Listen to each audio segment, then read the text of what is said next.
Kita berdoa dulu.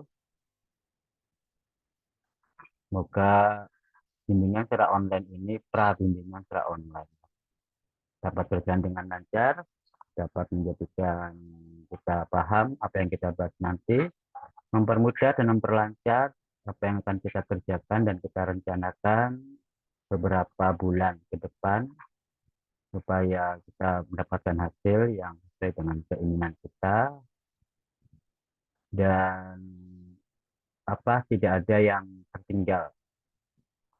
Ala hadiniyah wa ala kulli nafsin sholihah. Saya belum melihat Fadil. Hadir, Pak. Oh, ada di situ. Fahmi,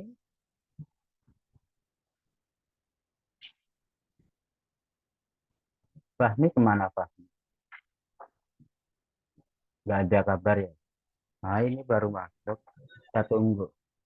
Nanti kalau ditinggal nggak dapat barokah doanya.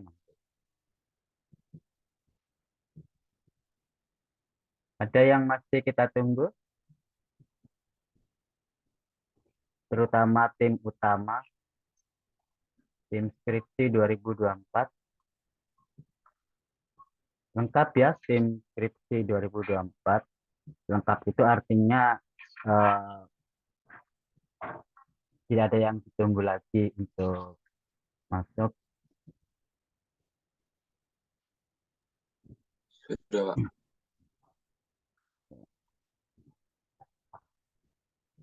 Ya, kita berdoa. La hadiniyah wa ala kulli nafsin. Al-Fatihah. Ya.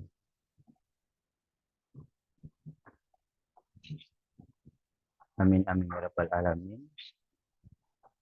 Bismillahirrahmanirrahim. Assalamualaikum warahmatullahi wabarakatuh. Waalaikumsalam warahmatullahi wabarakatuh. Oke, ini masa liburan, tetapi liburan ini jangan terbuai dengan liburan, karena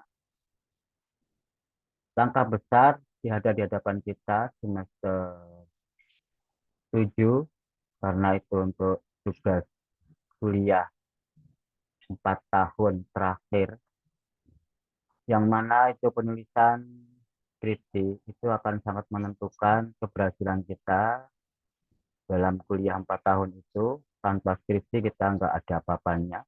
Jadi perjuangan kita masih ada satu langkah besar yang memang harus dikerjakan. Maksimal setahun. Jadi kalau lebih dari setahun, nah itu sudah tidak bisa, apa ya, tidak bisa dikatakan sebagai cum laude, terlambat. Tahun maksimal, maka bisa dikatakan tepat waktu lulus. Jadi sekarang semester 7 kan, untuk angkatan 2020. Ya, Oke, Pak, semester 7.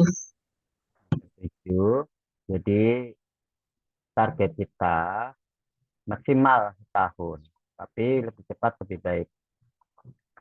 Oleh karena itu dalam penyusunan proposal atau judul skripsi, itu kan proposal, itu harus benar-benar supaya bisa diterima. Nah, karena yang menentukan pembimbing pertama adalah mahasiswa, maka dan yang menentukan diterima tidaknya atas pilihan mahasiswa itu juga dari calon pembimbingnya plus kaprodi. Sehingga kalau seandainya mahasiswa sudah ada rekomendasi sebelum pengajuan judul itu pada calon pembimbingnya dan sesuai dengan yang diharapkan, tentunya langsung diterima. Tetapi kalau tanpa konfirmasi, tidak ada rekomendasi, maka itu pasti ada pertimbangan khusus dan kemungkinan juga ada peluang untuk ditolak. Oleh karena itu, awal bimbingan ini saya berikan pengarahan apa yang harus kita tulis, apa yang harus kita ajukan kalau Anda mau menjadi mahasiswa bimbingan saya. karena saya di bidang konsorsium statistik, saya belum ngambil aktuaria keuangan ya, karena itu mungkin apa eh, ada beberapa pertimbangan untuk aktuaria keuangan. Jadi saya ngambilnya statistik keuangan. Terutama angkatan 2020 yang notabene sudah mendapatkan kuliah ekonometrika. Sudah kan? Sudah Sudah, Pak. mendapatkan kuliah ekonometrika dan lulus. Ada yang nggak lulus? Hampir lulus semua, Pak. Semua ya. Nah, itu syarat utama kalau mengambil statistik keuangan.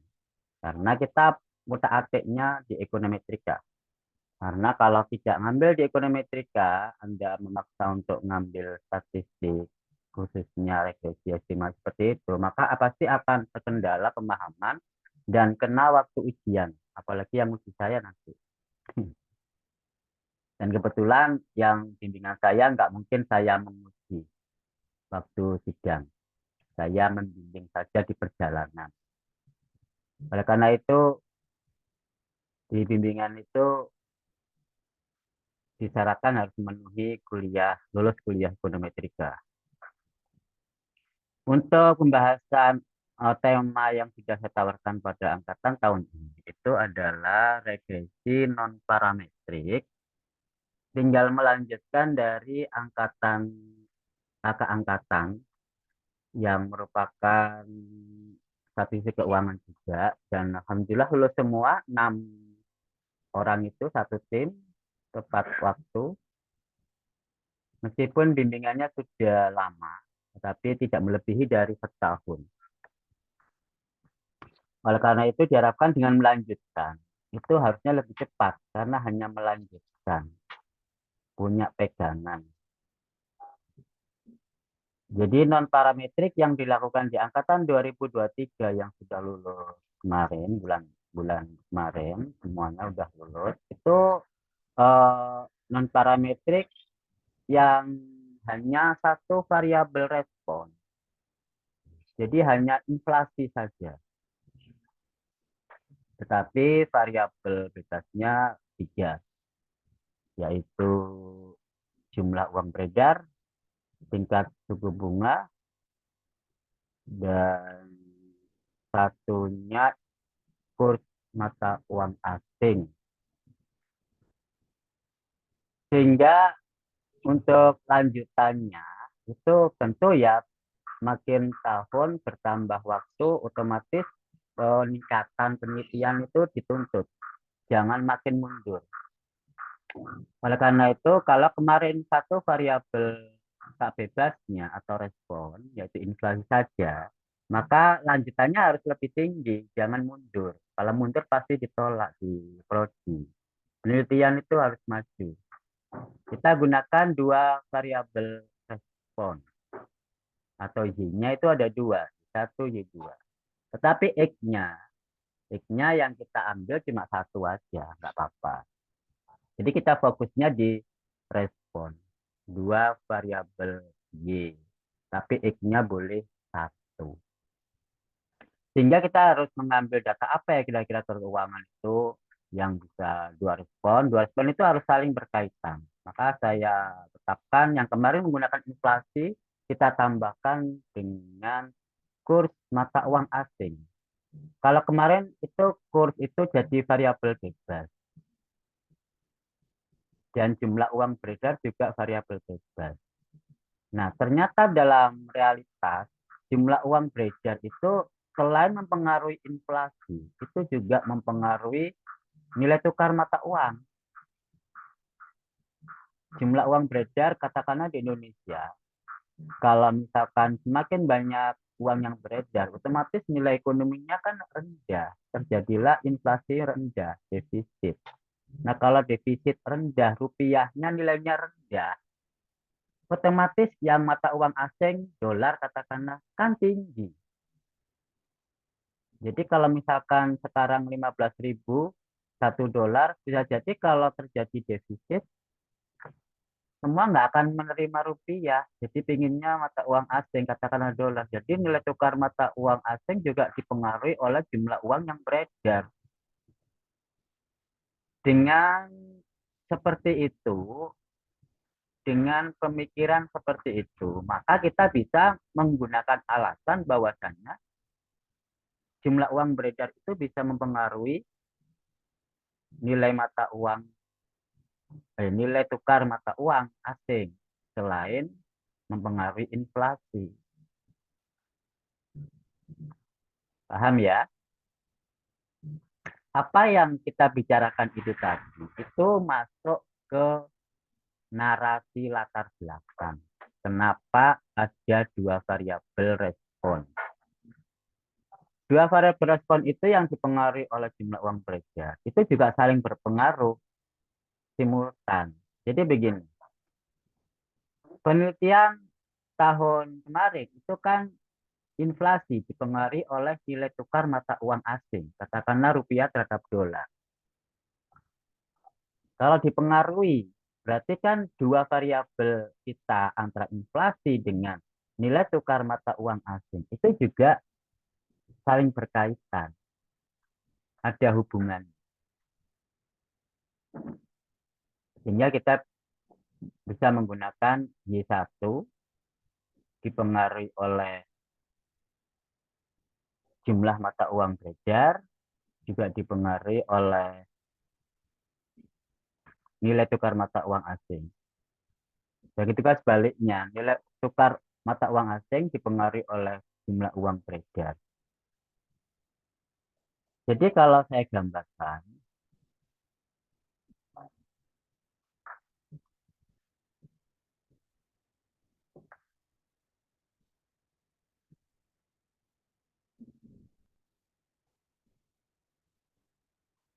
katakanlah Y sama dengan ada sebuah fungsi, ingat ya, kita non parametrik ya, bukan parametrik. Jadi fungsinya nggak jelas terhadap X. Jelas pastinya ada error. Yang mana kalau di tahun 2023, Y-nya itu inflasi. Tetapi X-nya di sini variabelnya ada 3.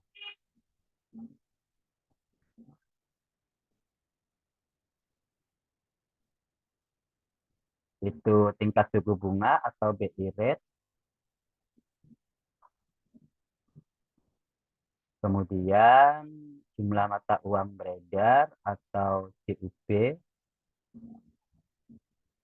Dan satunya itu adalah nilai tukar mata uang atau kurs.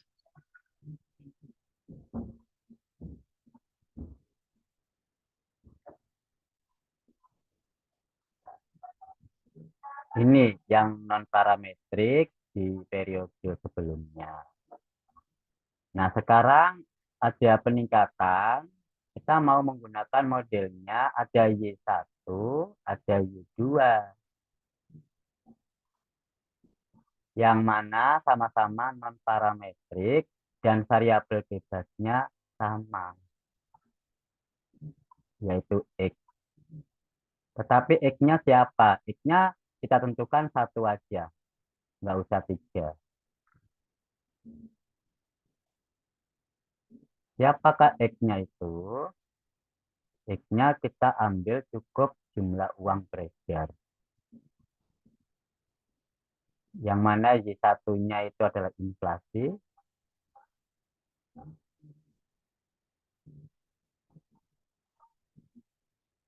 Y2-nya adalah nilai tukar mata uang asing atau kurs. Paham ya? Apa yang saya bicarakan ini tadi saya tulis di narasi latar belakang. Kenapa penelitian Anda layak dilakukan? Jadi kenapa ini menjadi bebas dari tak bebas, dari bebas menjadi tak bebas? Ini karena apa? Itu kita tadi menjelaskan jumlah uang beredar selain mempengaruhi ini inflasi juga mempengaruhi kurs.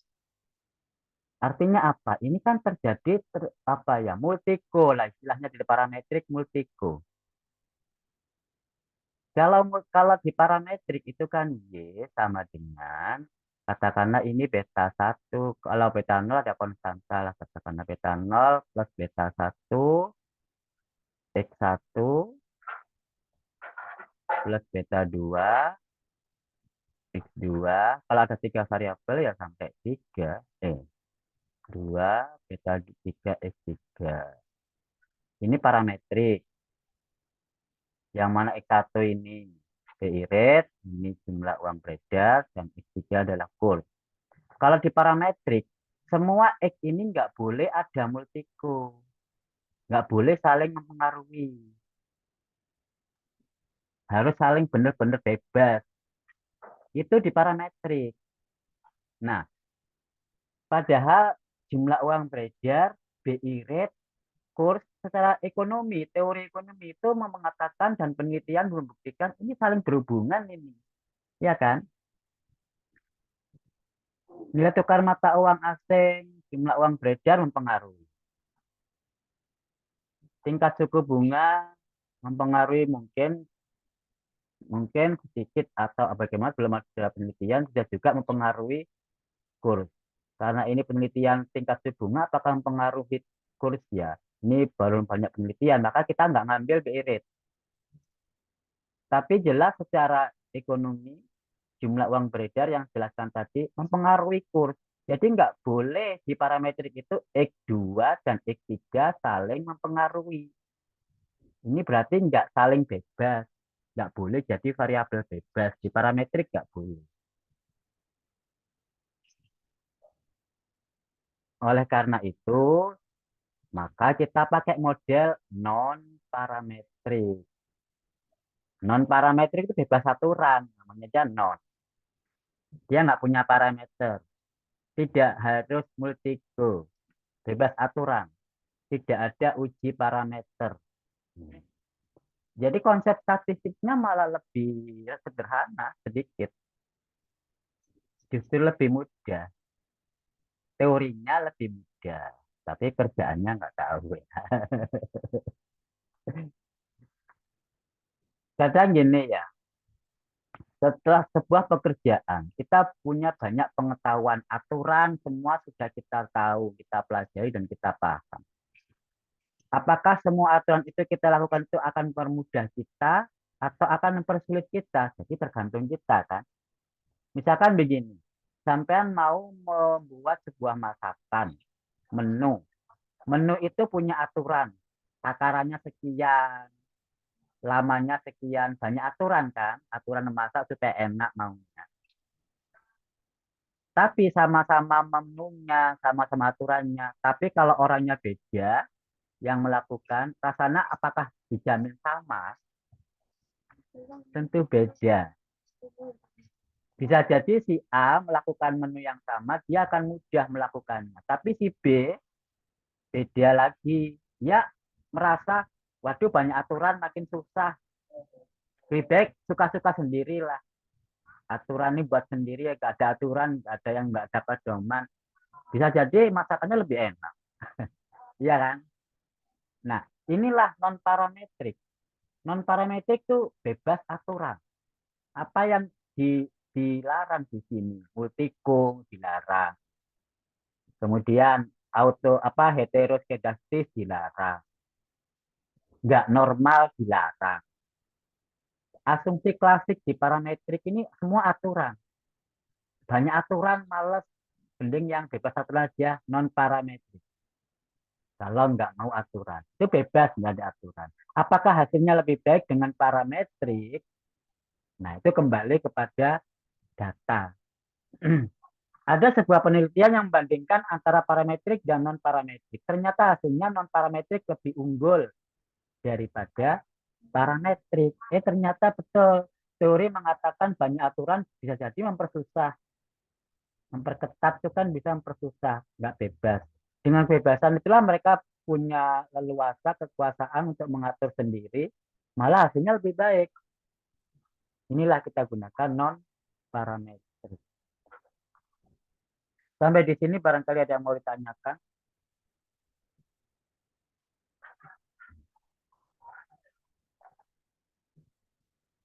Masih belum? Saya Pak izin tanya Pak. Ya silakan Fadil.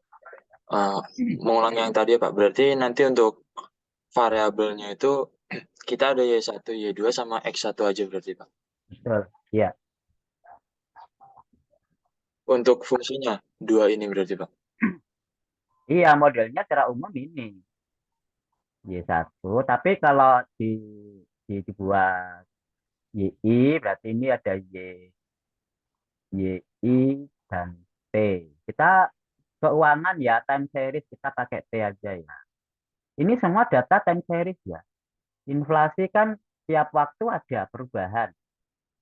Loh kok di data kita, di data misalkan website bulanan Pak, lah kan itu untuk rekapan. Sama dengan harga saham. Harga saham itu berubah setiap saat.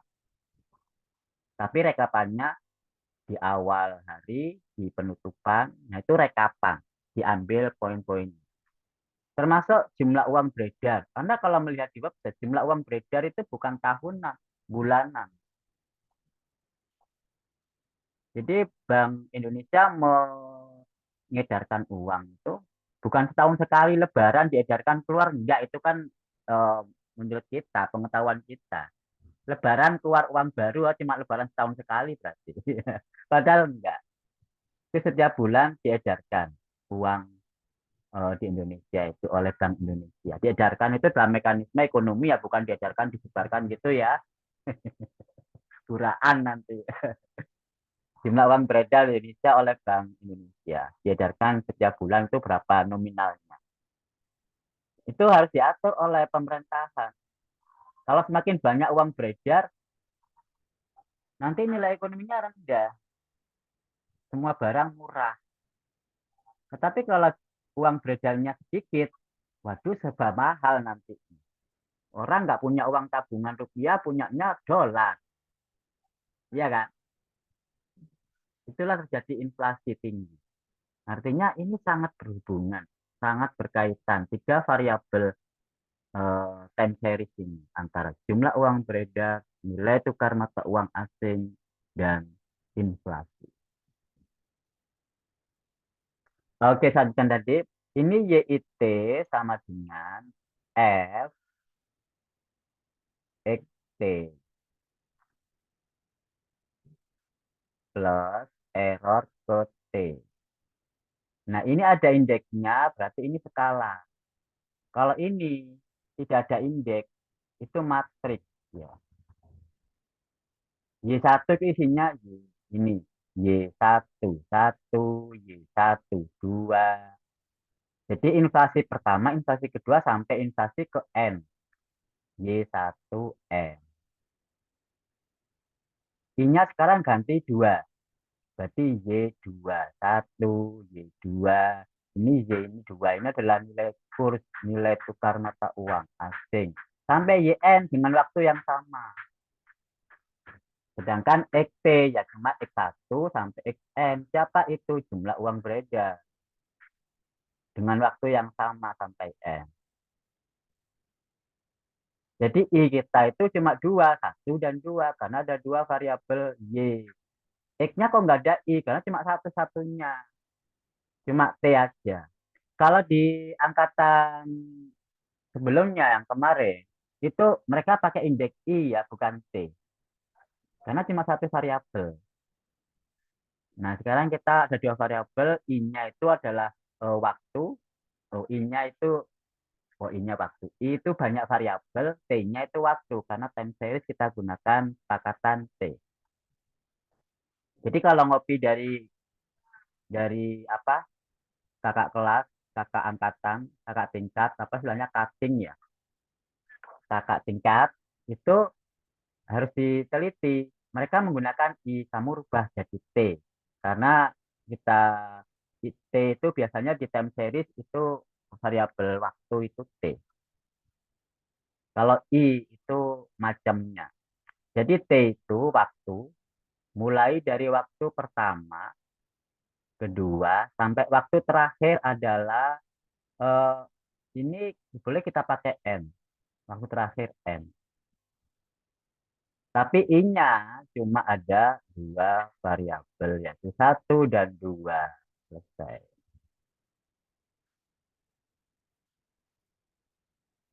Ada tanyakan lagi? Gimana Mas Fadil? Paham ya? Pak, Pak. Untuk nya itu berarti satu duanya itu jangka bulan berarti Pak ya? Tergantung data kita. T-nya itu bisa harian, bisa mingguan, bisa bulanan. Tapi kalau tahunan jangan terlalu besar. Tergantung data yang kita peroleh, kita rekap. Tapi harus sama. Jumlah uang beredar nggak mungkin harian ya. Biasanya bulanan. Nggak mungkin Bank Indonesia mengeluarkan tiap hari itu nggak terrekod nanti. Tiap bulan mengeluarkan. Sehingga inflasi ya kita rekap tiap bulan. Jumlah apa nilai tukar mata uang asing juga kita ambil data bulanan sama. Gitu ya. Oke, Pak. Oke, ada lagi? Mbak Inaya, Hafiz, Pak, mau tanya Pak. iya, Fajar. Eh, ini kan terkait time series gitu Pak. Hmm. Saya melakukan saya melakukan itu Pak, melakukan peramalan terhadap produksi gitu Pak, yang tiap tahunan gitu, 12 bulan, 12 bulan, 12 bulan gitu Pak. Namun data pada hasil time series itu saya melihat dan membaca beberapa referensi hasil forecastingnya itu selalu naik gitu Pak. Sedangkan kalau produksi, terutama produksi seperti cabai rawit, bawang putih, bawang merah itu kan ada bulannya sendiri-sendiri gitu Pak. Nah, Hmm. pada hasil forecastingnya ini datanya yang hasil forecasting selalu meningkat Pak. Nggak ada penurunan atau apa gitu Pak.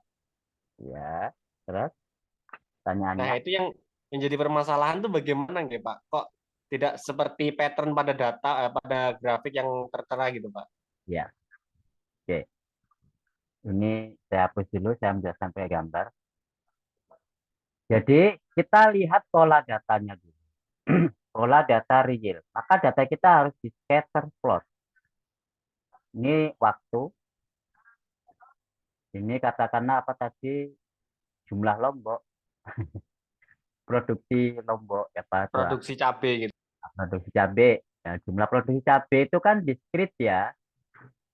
Diskrit, bukan kontinu. Dan diskrit itu nilainya ya 1 kilo, 2 kilo, atau gram. Itu diskrit. Dia nggak kontinu, nggak koma-koma. Maka misalkan seperti ini. Kalau kita buat nilai cabainya, kadang ada penurunan, ada kenaikan.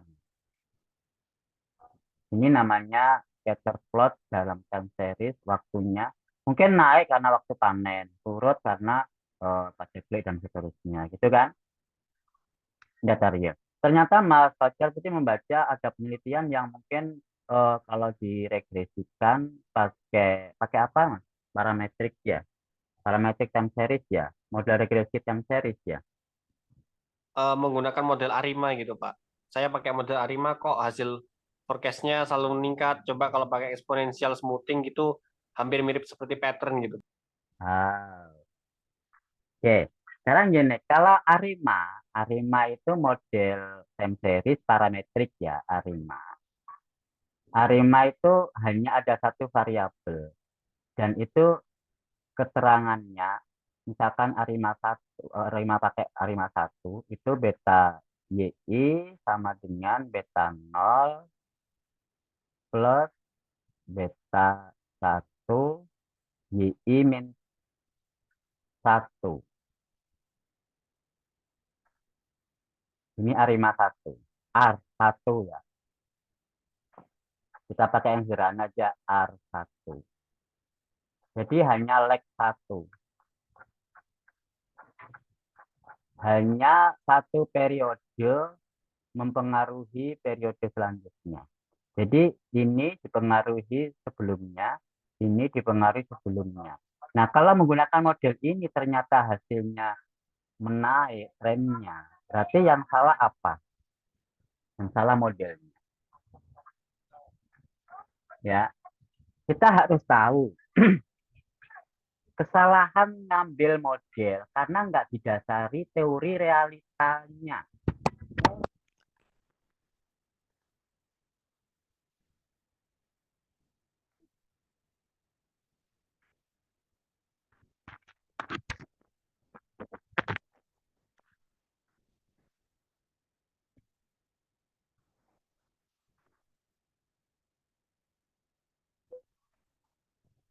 Saya ulang, Anda harus pelajari realita data. Ini panen cabai. Mas Fajar, coba saya tanya. Ini penelitian Mas Fajar atau orang lain? Penelitian saya sih, Pak. Bukan lebih ke penelitian, lebih mencoba-coba saja sih, Pak. Saya hargai salut atas bincang sampean untuk berusaha membuat sebuah penelitian. Oke, cabai, karakter cabai. Anda katakan sebagai time series. Data time series. Anda pernah kuliah time series? Pernah, Pak. Nah, apa itu data time series?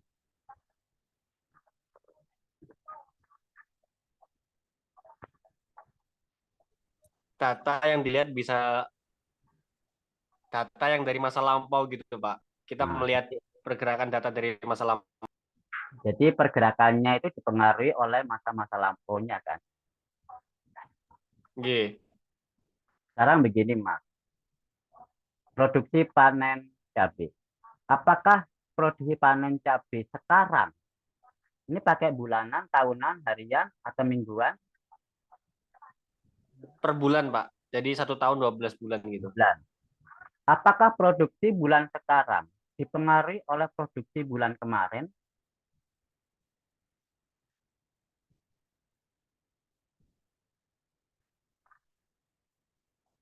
Silakan dijawab atau diskusi teman-temannya boleh komentar. Apakah jumlah produksi panen cabai bulan ini dipengaruhi oleh produksi bulan kemarin?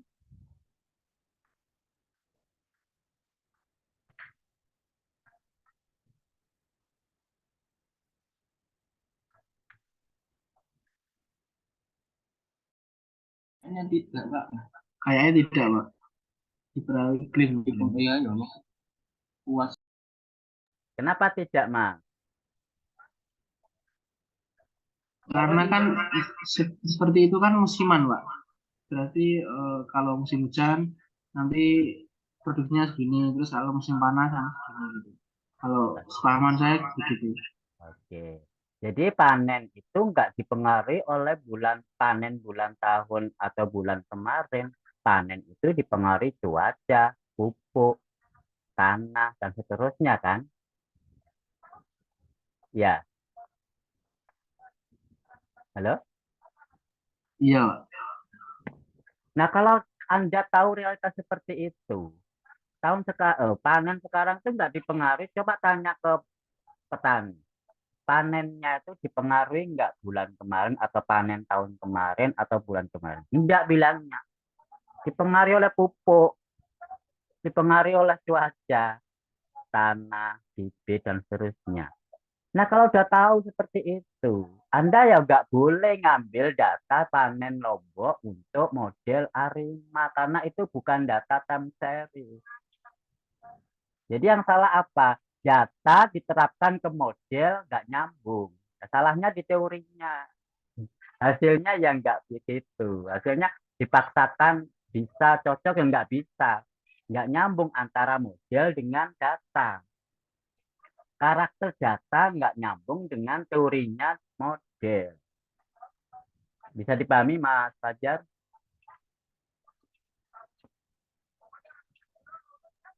Sakit, Pak. Oke. Kalau kita mau mempelajari atau modelkan model Arima atau time series katakanlah, kita harus betul-betul tahu datanya itu time series apa enggak. Data itu hanya dipengaruhi oleh bulan sebelumnya atau periode sebelumnya. Kalau nggak dipengaruhi, ya jangan diambil dalam model time series. Ambil model yang non time series banyak. Ya. Jadi panen itu bukan dipengaruhi oleh periode sebelumnya. Faktor lain yang pengaruhinya panen itu. Padi dan panen-panen yang lain. Karena panen padi bukan data time series. Beda dengan inflasi ya. Inflasi bulan sekarang dipengaruhi oleh inflasi bulan sebelumnya.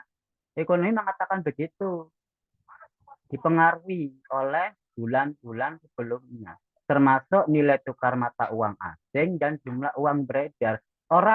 Pemerintahan mengeluarkan jumlah uang beredar sekarang itu melihat berapa jumlah kemarin. Sekarang harus berapa itu, selain faktor-faktor yang lain. Tetapi kalau panen nggak dipengaruhi oleh bulan kemarin, ya bukan data time series namanya. Nggak bisa dimodelkan model Arima dan model time series yang lain. Maka kita harus benar-benar tahu datanya itu benar-benar cocok nggak untuk model time series. Kalau nggak cocok dipaksakan, ya hasilnya nggak bisa diterima sebagus apapun hitung-hitungannya. Modelnya bagus, tapi datanya nggak cocok, dipaksakan itu namanya, nggak bisa. Itu ya. Ada yang komentar? Silakan. Pak, berarti untuk time series itu per bulannya harus saling mempengaruhi gitu, Pak. Ya, betul. Data time series itu harus saling mempengaruhi. Bagaimana kita bisa mengetahui bahwa data kemarin itu mempengaruhi? Kita harus menguji time series-nya, uji autokorelasi istilahnya. Autokorelasi. Jadi korelasi dengan dirinya sendiri ya, bukan dengan variabel lain. Dicek, dites apakah ada autokorelasi dalam satu variabel itu. Kalau ada berarti dia cocok model Arima. Model time series, datanya memang benar-benar time series. Jadi data time series itu bukan hanya data terhadap waktu. Data time series terhadap waktu, modelnya ya model time series karena dipengaruhi oleh waktu sebelumnya. Seperti inilah katakanlah jumlah IPK sampean enggak? IPK ya, IPK kan indeks prestasi kumulatif per semester kan? Itu per semester. Semester sekarang dipengaruhi enggak dengan semester kemarin IPK?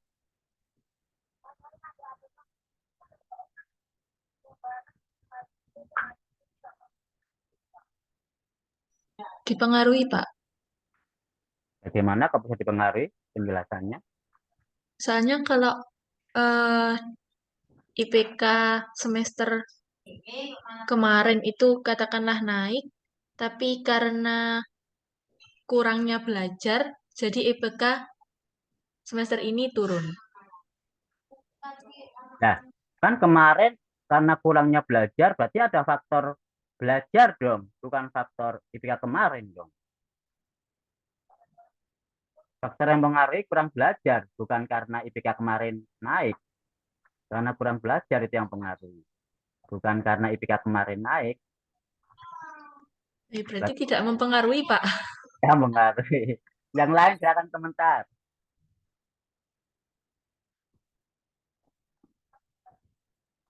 Mana ini mas-masnya, Mas Arya, Mas Fahim, Mas Fahmi. Mempengaruhi, Pak. Penjelasannya? Karena kan IPK kan kumulatif gitu Pak ya, dipengaruhi dengan IP semester dari semester sebelum-sebelumnya, maka untuk semester kedepannya pasti mempengaruhi juga Pak gitu mungkin. Kok bisa mempengaruhi begitu? Ya untuk semisal IP untuk semester 1 ini masih IPK-nya 4 gitu, semester 2 IPK-nya tiba-tiba turun gitu Pak. Turun Nanti jadi IPK yang terterat atau juga semakin jadi hasil dari kedua itu Pak, kedua kenapa ini IP turun sebelumnya. 3,6? Kenapa turun 3,6? Karena untuk IP semester selanjutnya juga turun, Pak. Jadi IPK itu juga kumulatif dari IP 1 dan 2 atau 3, 4 gitu. Semuanya ikut, Pak. Gitu. Oke, itu penjelasannya. Berarti Mas Fahim, ya, Mas Saim ya tadi ya. Apa, Pak? Jadi IPK itu ngitung IPK itu tuh kan kumulatif semester 1 4. Beda dengan IPS ya. IPS itu apa? Semester, Pak. Nah, semester Semester. ya.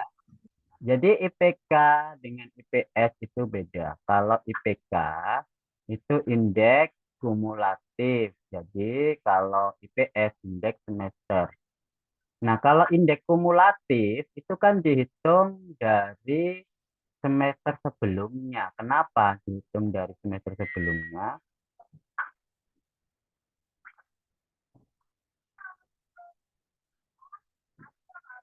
Karena kumulatif, Pak.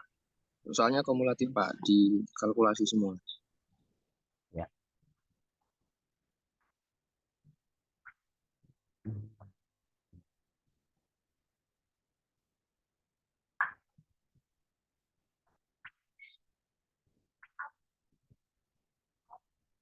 Jadi kalau IPK,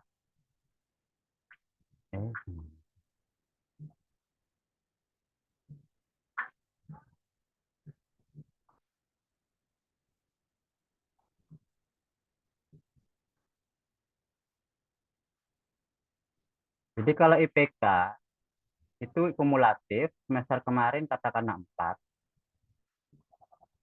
Kalau IPS per semester Mat 36, 3,7 ini kan IPS. Tapi kalau IPK dari 4 sekarang 3,6, IPK-nya berapa kira-kira? Sekarang hitungnya gimana? IPS itu sekarang IPS itu 4, 36, 37. Sekarang katakanlah semester 3. Berarti IPK sekarang berapa? Atau IPK kedua lah. IPK pertama kan 4. IPS-nya ya 4 dong, masih satu semester. IPS kedua 3,6. IPK-nya berapa sekarang? 38, Pak. Berapa? 3,7. Dari mana 3,7? IPK IPS pertama ditambah IPS kedua Terus? dibagi 2, Pak. Nah, begitu cara ngitungnya. Jadi IPS pertama ditambah IPS kedua dibagi 2. Hasilnya IPK. Ini juga begitu. Ditambahkan ke sini, dibagi 2 lagi, hasilnya ini. Ini IPK. Jadi jalurnya IPK dengan IPS beda. IPS tiap semester, IPK kumulatif tiap semester itu dipengaruhi oleh semester-semester sebelumnya. Ini penjelasannya, bukan kalau Mbak siapa tadi? Mbak Halda ya? Mbak Hafid ya? Ya, Pak. Mbak Hafid mengatakan karena faktor belajar, iya ada faktor belajar benar, sehingga IPCS-nya turun. Iya kan? Yang menurunkan faktor belajar itu IPS. Tapi yang mempengaruhi IPK itu semester sebelumnya. IPK. Kalau IPS sama kelas belajar, IPS-nya turun. Jadi IPK-nya menjadi turun juga. Karena apa? Ya karena selain faktor belajar juga dipengaruhi oleh IPK sebelumnya. Jadi data ini adalah data time series. Apa itu IPK? Bukan IPS. Paham ya? Dipengaruhi oleh periode sebelum-sebelumnya. Jadi Anda harus kalau model time series ya harus tahu dulu karakter datanya kayak apa. Jangan memaksa. Seperti cabai itu bukan dipengaruhi panen sebelumnya. Jadi nggak cocok Mas Fajar memodelkan pakai Arima. Pak, terkait yang masalah cabai ya, itu bukan salah datanya berarti, Pak? Iya, karena salah datanya dan salah modelnya. Karena Anda mau mempertahankan datanya atau modelnya. Kalau Anda mempertahankan modelnya, ya cari data yang lain. Kalau Anda mempertahankan datanya, ya jangan dimodelkan Arima. Pakai model, jangan model time series. Model regresi biasa. Jadi, model regresi biasa kan seperti tadi, Y sama dengan beta X. bukan Y sama dengan Y, bukan. Kalau time series itu kan Y sama dengan Y. Dia sendiri satu variabel. Itu time series.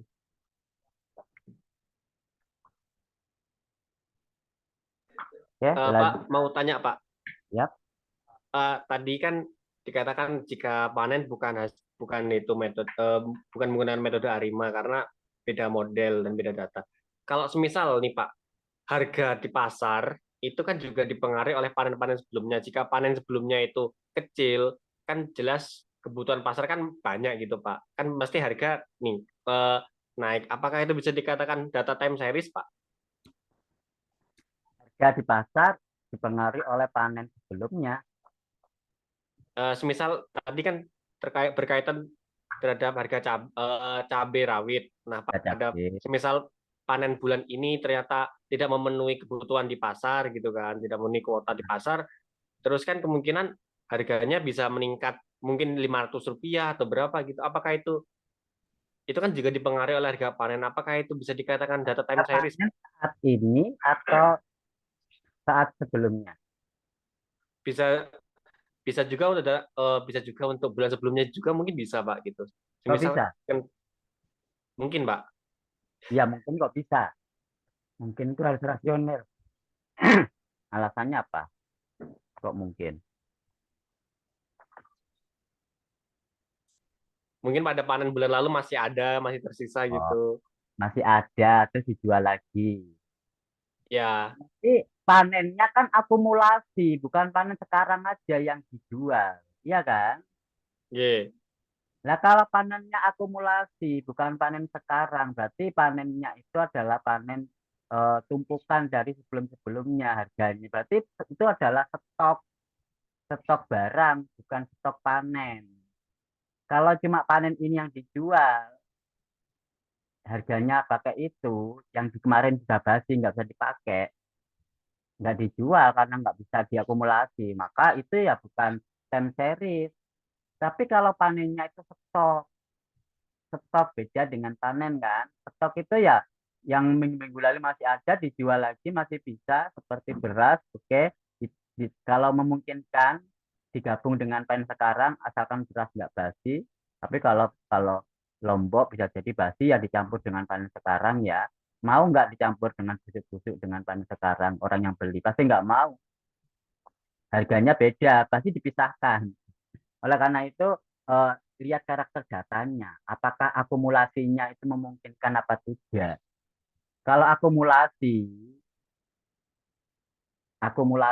itu bukan panen sekarang berarti itu data stok, data persediaan, bukan data panen. Kalau panen, ya panen saat ini dijual sekarang. Minggu depan atau yang akan datang nggak bisa dipakai.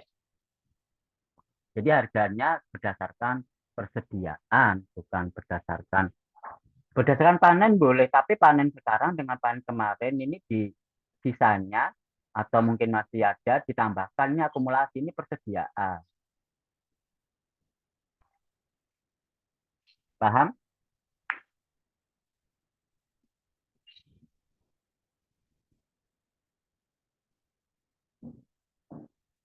Jadi Ya Pak. karakter panen belum bisa dipakai sebagai data time series, tapi kalau karakter datanya itu persediaan. Lah persediaan itu bagaimana? Ya stok yang lama yang masih ada dan layak dicampur dijadikan satu. Ingat ya, layak dicampur jadi satu loh ya, bukan dipisah loh ya. Tapi kalau Lombok bulan sekarang dengan bulan kemarin layak nggak dicampur dengan harga yang sama. Nggak layak. Oleh karena itu nggak bisa dijadikan persediaan jadi satu. Pasti harganya beda Lombok kemarin dengan Lombok. Jangankan Lombok bulan lalu. Lombok minggu depan aja udah basi. Ya, paham ya? Hati-hati ngambil data. Makanya pelajari data dulu. Baru ambil model yang cocok. Kalau data ini nggak cocok dengan model itu, jangan dipaksa. Hasilnya malah nggak bisa diterima.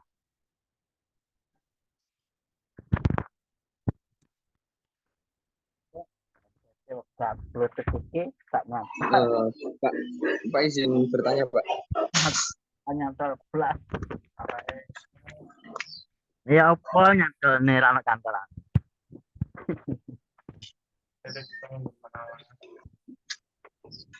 Pak izin bertanya, Pak. Ya, Tadi kan kan, di disampaikan Bapak kita cari data dulu baru disamakan dengan modelnya. Tapi kan ketika kita menyetorkan judul itu kan berarti kita sudah pegang data juga ya, Pak?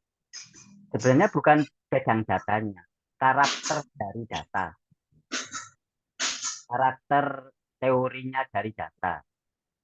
Bukan pegang datanya ya, karakternya. Beda ya. Zaman belum punya data inflasi, tapi karakter teori inflasi itu kayak apa? Ada pengaruh nggak dengan sebelumnya? Teori ekonominya, realitasnya kayak apa? Memang kalau ada pengaruh, maka itu bisa kita gunakan model time series, nggak apa-apa. Datanya belum ada di tangan, tapi teorinya mengatakan begitu. Ya, nggak harus punya data dulu, tapi teorinya maka kita pelajari dulu dari teori ekonomi tentunya ya. Kita kan statistik keuangan dalam arti ekonomi ya. Jadi selain kita punya ilmu statistik, kita juga harus tahu ilmu ekonomi. Kita baca aja kan ekonomi itu nggak ada rumus, cuma dibaca-baca aja. Bagaimana karakter dari data itu. Kalau karakter dari data cocok, modelnya ini barulah kita cari datanya. Jadi kita pelajari itu karakternya dulu.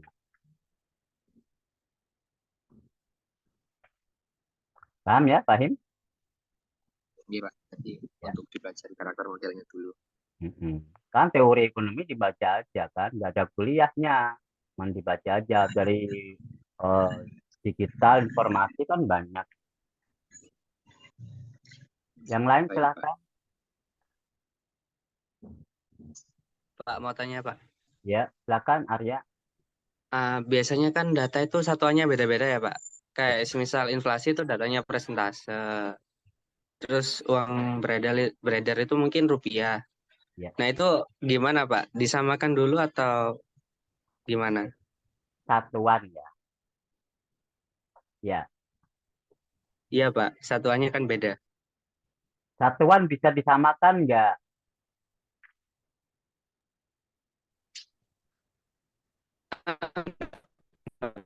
Inflasi persentase, jumlah kurs mata uang asing. Misalkan kurs mata uang asing ini kita ambil dolar dan rupiah. Kurs mata uang asing dolar terhadap rupiah. Berarti kan rupiah ya satuannya ya. Satu lagi jumlah uang beredar. Cuma ada satu. Jumlah uang beredar satuannya apa? Tahu Mas Arya? Rupiah mungkin Pak, miliar Ya. rupiah. Oke, kalau kita pakai Indonesia pakai rupiah. Satuan ini beda. Apakah satuannya boleh disamakan atau harus disamakan?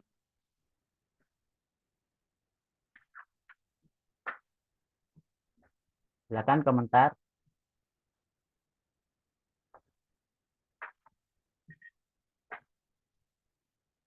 Misalkan jumlah panen cabai kan kilo ya, atau ton atau sama adalah kilo, ton atau apa kan sama aja dengan kilogram.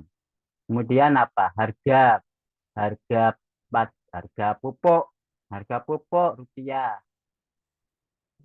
Cuaca hujan apa tidak itu kan suhu ya, derajat Celcius. Satuannya beda semua ini. Apakah harus dan bisa disamakan?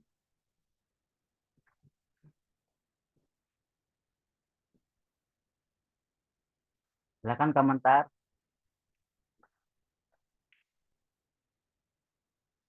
Ayo ganti mbak-mbaknya. Mana Anggreni, Naya? Tidak, Pak. Kenapa Mbak Inaya? Tadi.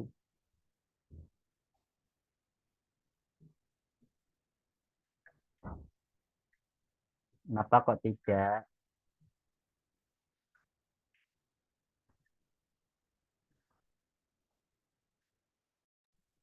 Karena dalam sebuah data itu mempunyai satuannya masing-masing, Pak. Jadi kalau dipaksakan kayaknya tidak. Tidak apa? Tidak perlu disamakan menjadi misal kilogram rupiah atau derajat Celcius. Tidak harus disamakan menjadi kilogram semua, begitu, Pak.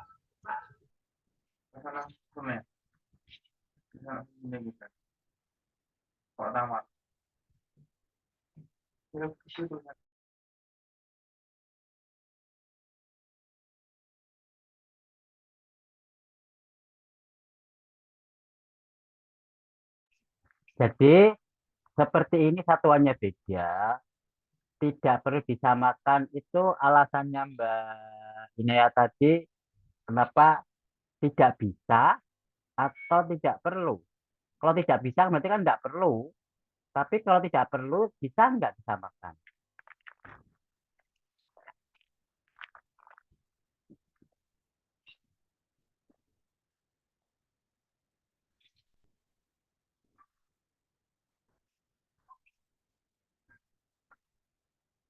Gimana?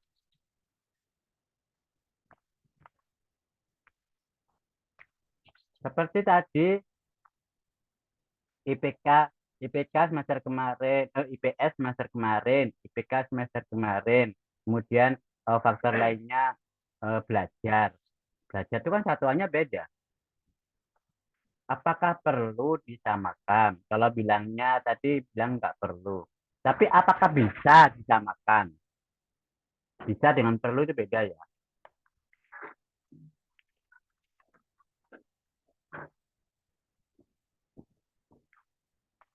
Seperti zaman sekarang nomor 7. Untuk kuliah, untuk menulis skripsi ini, perlu nggak zaman kuliah time series?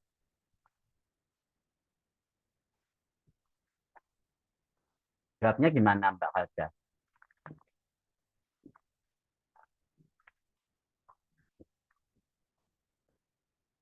Halo, Jackson. Masuk, Pak. Dia Pak, maaf, bisa diulang soalnya putus-putus. Seperti ini, Haman sekarang sedang melakukan penulisan skripsi mengenai strategi keuangan.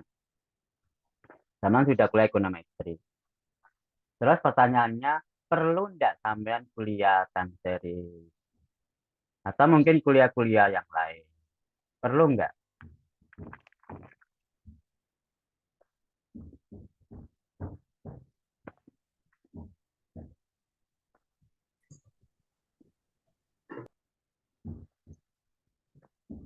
Gimana kalau Mbak Halda sendiri? Mungkin perlu Pak untuk Perlu. Berarti sama menurut masa saya depan perlu, ngambil Pak. kuliah.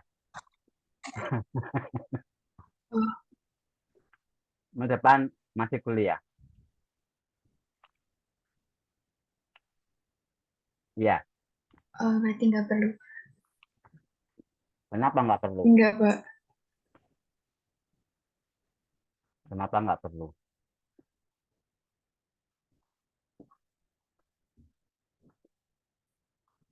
Karena yang lain boleh komentar, masa dosen aja nggak bisa.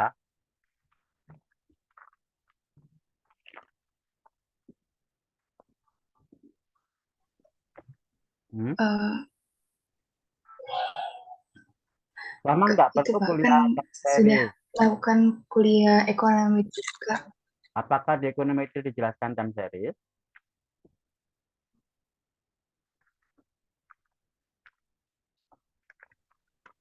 Enggak Apakah Pak. di ekonometri ada kuliah time series?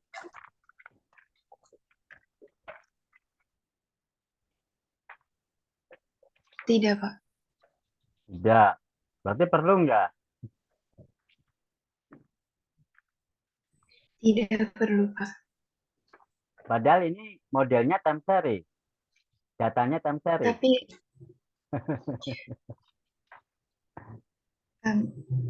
mungkin bisa mencari referensi sendiri mengenai time series. Namun untuk bisa melanjutkan penelitian skripsi, salah satu syaratnya itu menempuh ekonometrika kalau untuk mau membahas tentang topik inflasi, kurs, dan JUB.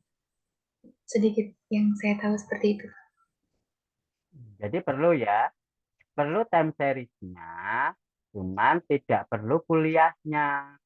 Ilmunya perlu, tidak perlu kuliahnya karena bisa dibaca, dipelajari sendiri. Itu kan? Jadi perlu. Kalau perlu berarti kuliah. Nah, kalau nggak usah kuliah, apa belajar sendiri, itu kan? Berarti bisa kan? Bisa ngambil kuliah, bisa. Kalau Anda mau kuliah lagi, ya kan? Boleh kan kuliah lagi, siapa yang larang? Lupa kan kuliahnya sudah penuh. Apakah pilihan dibatasi? Enggak. Itu pilihan atau minimal, ya kan? Ya enggak. Apakah saya melarang Anda kuliah? Enggak. Apakah prodi melarang? Enggak. Apakah bayar lagi? Sama saja Anda kuliah atau tidak tetap bayar, ya kan? Jadi bisa kuliah lagi. Tapi Anda perlu kuliah ini, Anda perlu kuliah time series, tapi nggak perlu kuliahnya, cukup belajar. Anda perlu ilmunya, cukup belajar saja. Bisa, bisa kuliah, bisa kalau Anda mau kuliah. Berarti bedakan antara perlu dengan bisa. Sekarang ini, kilogram, rupiah, Celsius, dan ini persen. Ini perlu nggak disamakan?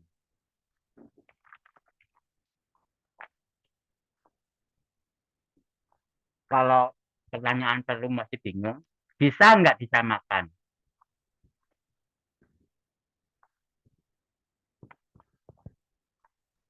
Nggak bisa, Pak. Ya nggak bisa kilogram jadi rupiah diapakan? Beras kilogram jadi rupiah ya dijual dulu baru jadi uang, ya kan? Ya Dijual enggak? sakit, Pak. Dijual, iya, dijual jadi rupiah. Lah terus kilogram jadi Celsius diapakan? Dibakar, Pak. Beli kulkas, Pak. Iya, di kulkas. Tapi meskipun di kulkas masih tetap aja kilogram, Mas. Masih kilogram. Berarti masih kilogram. Nggak jadi Celsius.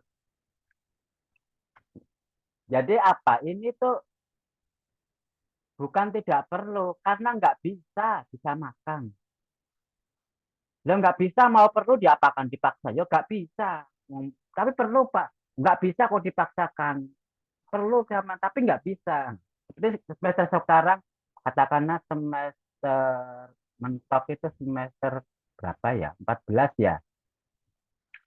Sekarang sampai semester 14 mau skripsi. Anda perlu kuliah ekonometri. Perlu Pak, saya perlu kuliah ekonometri. Tapi bisa nggak zaman kuliah ekonometri? Nggak bisa Pak, mentok. Karena masa terakhir. Ya karena nggak bisa, jangan dipaksakan. Tapi perlu, ya kan? Nah, itu bedanya perlu dengan bisa. Artinya apa di sini? Satuan itu tidak perlu karena tidak bisa. Lalu tidak bisa kok mau diperlukan. Ya nggak bisa diapakan. Yang disamakan itu apanya? Berarti bukan satuannya, Mas. Apanya berarti?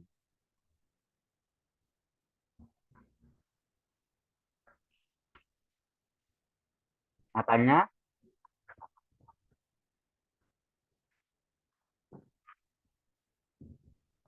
Ini sambil sarapan roti, silakan monggo yang malin mau. Ini ada donat. Sarapan nasinya belum malah.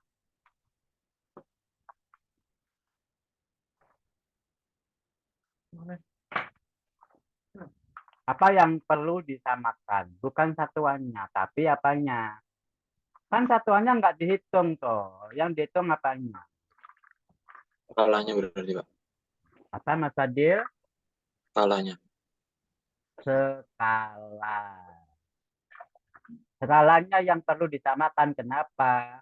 Karena inflasi itu skalanya kan persen dari 1 sampai 100%.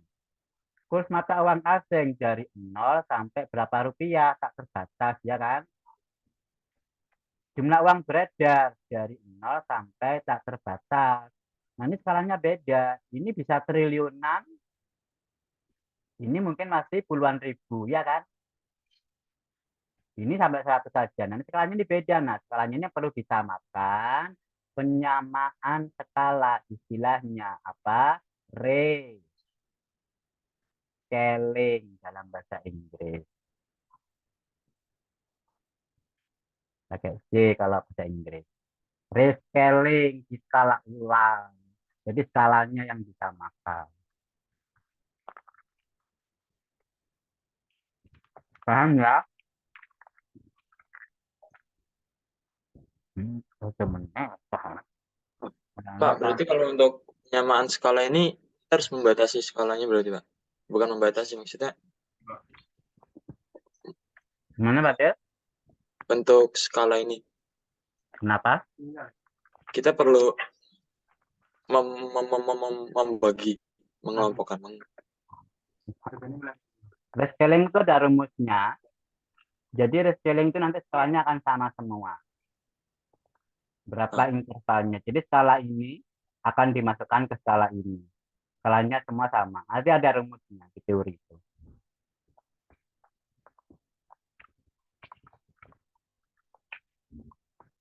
Paham ya?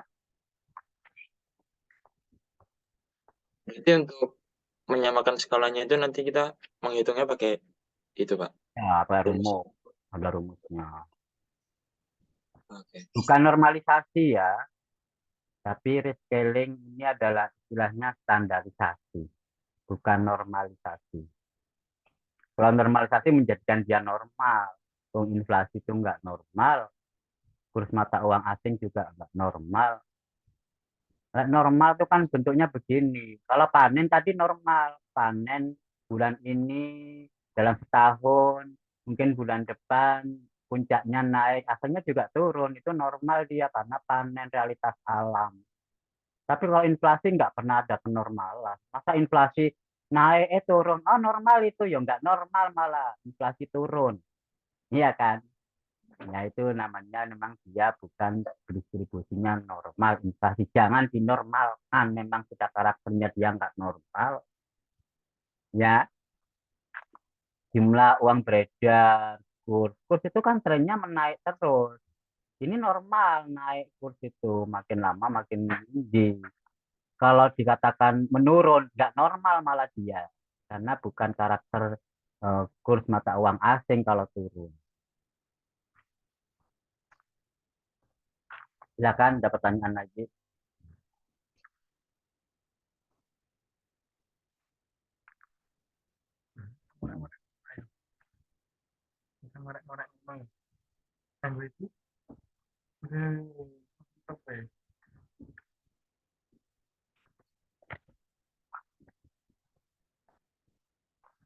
Kalau nggak ada, saya lanjutkan.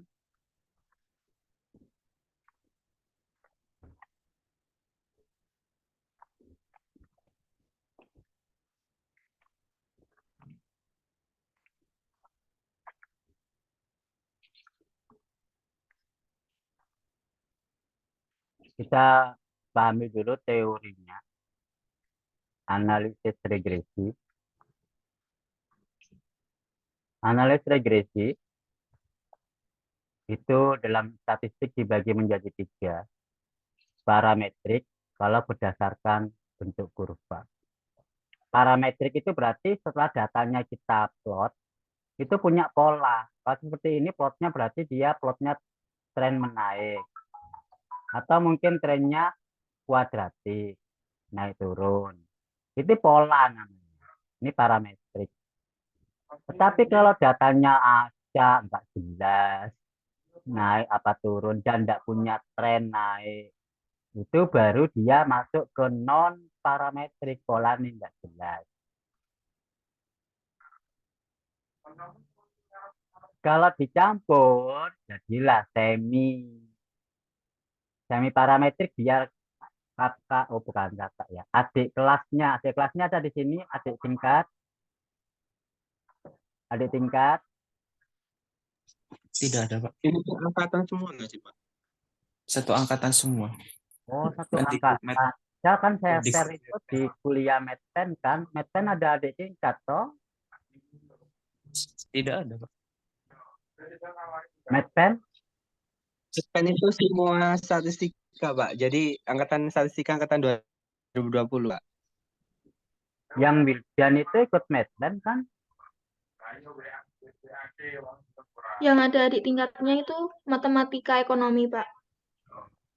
Oh, gitu. Medpen itu berarti nggak ada di tingkat ya? Iya, Iya, iya, Pak. iya. Berarti di tingkat. Nah, adik tingkatnya itu nanti ini bagian semi kalau masuk ke statistik keuangan. Lebih susah. Bukannya susah sih, digabung aja antara parametrik dengan non itu digabung jadi satu. Itu adik tingkat. Padahal tadi saya suruh saya share ke situ. Barangkali ada, ternyata bukan adik tingkat. Sesama angkatan ya. Sama angkatan tapi masih di statistik. Konsorsiumnya sama.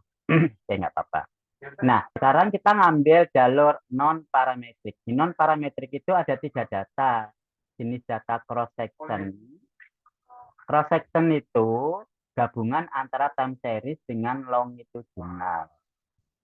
Oh, salah ya. Cross section dan time series itu digabung menjadi longitudinal. Jadi gini, time series itu kan punya waktu ya, panen tiap bulan. Tetapi panen ini bisa jadi berbeda antara daerah satu dengan daerah yang lain, ya kan? Panen sekarang di tempat ini beda dengan panen sekarang di tempat yang lain. Nah, berdasarkan daerah itu namanya cross section. Kemudian ada panen, ada apa? Variabel-variabel yang lain dicampur jadi satu, variabel cuaca, pupuk itu menjadi data longitudinal. Nah, kita nanti jalurnya dari non parametrik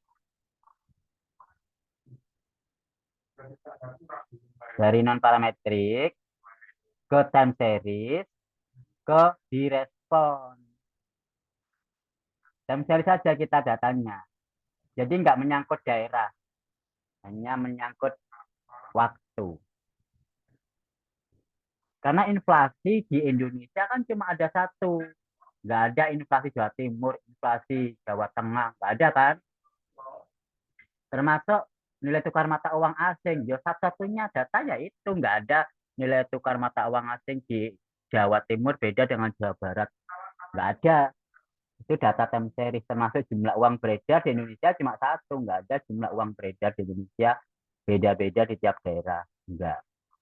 Cuma satu. Bank Indonesia mengeluarkan satu.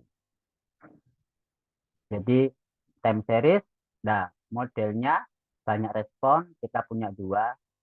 Yang ini adalah tahun lalu, kakak tingkat. Ini jalur kita ya, paham?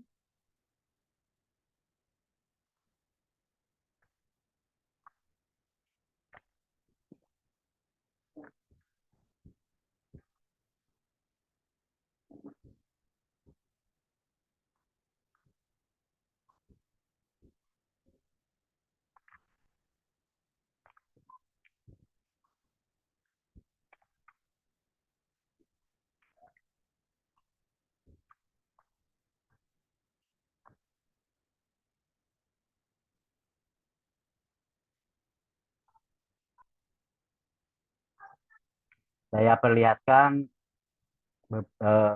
contoh penelitian yang sudah dilakukan.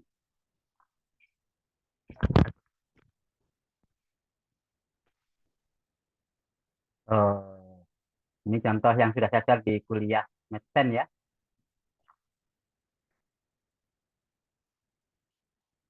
Jalur non parametrik yang satu respon kakak tingkat. Iya kakak tingkat ya namanya. Kakak tingkat yang sampean ini 2 respon. 2 respon ada banyak metode. Satu respon juga sama ada banyak metode. Ada beberapa ini yang dipakai kakak tingkat. Nah, sampean juga berhak memakai itu lagi boleh. Gitu loh ya. Jadi satu tim ini boleh pilih yang mana. Terserah.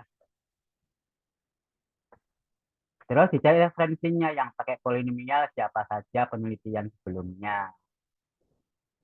Supaya punya referensi, terutama yang Kak tingkat aja dipakai. Karena datanya sama. Barulah sampai punya ide untuk penelitian apa, dengan judul apa, metode apa. Ini namanya peta konsep. Kuliah medpen kemarin banyak yang nggak ngerti, padahal internet banyak loh ya. Makanya medpen tidak ada yang A.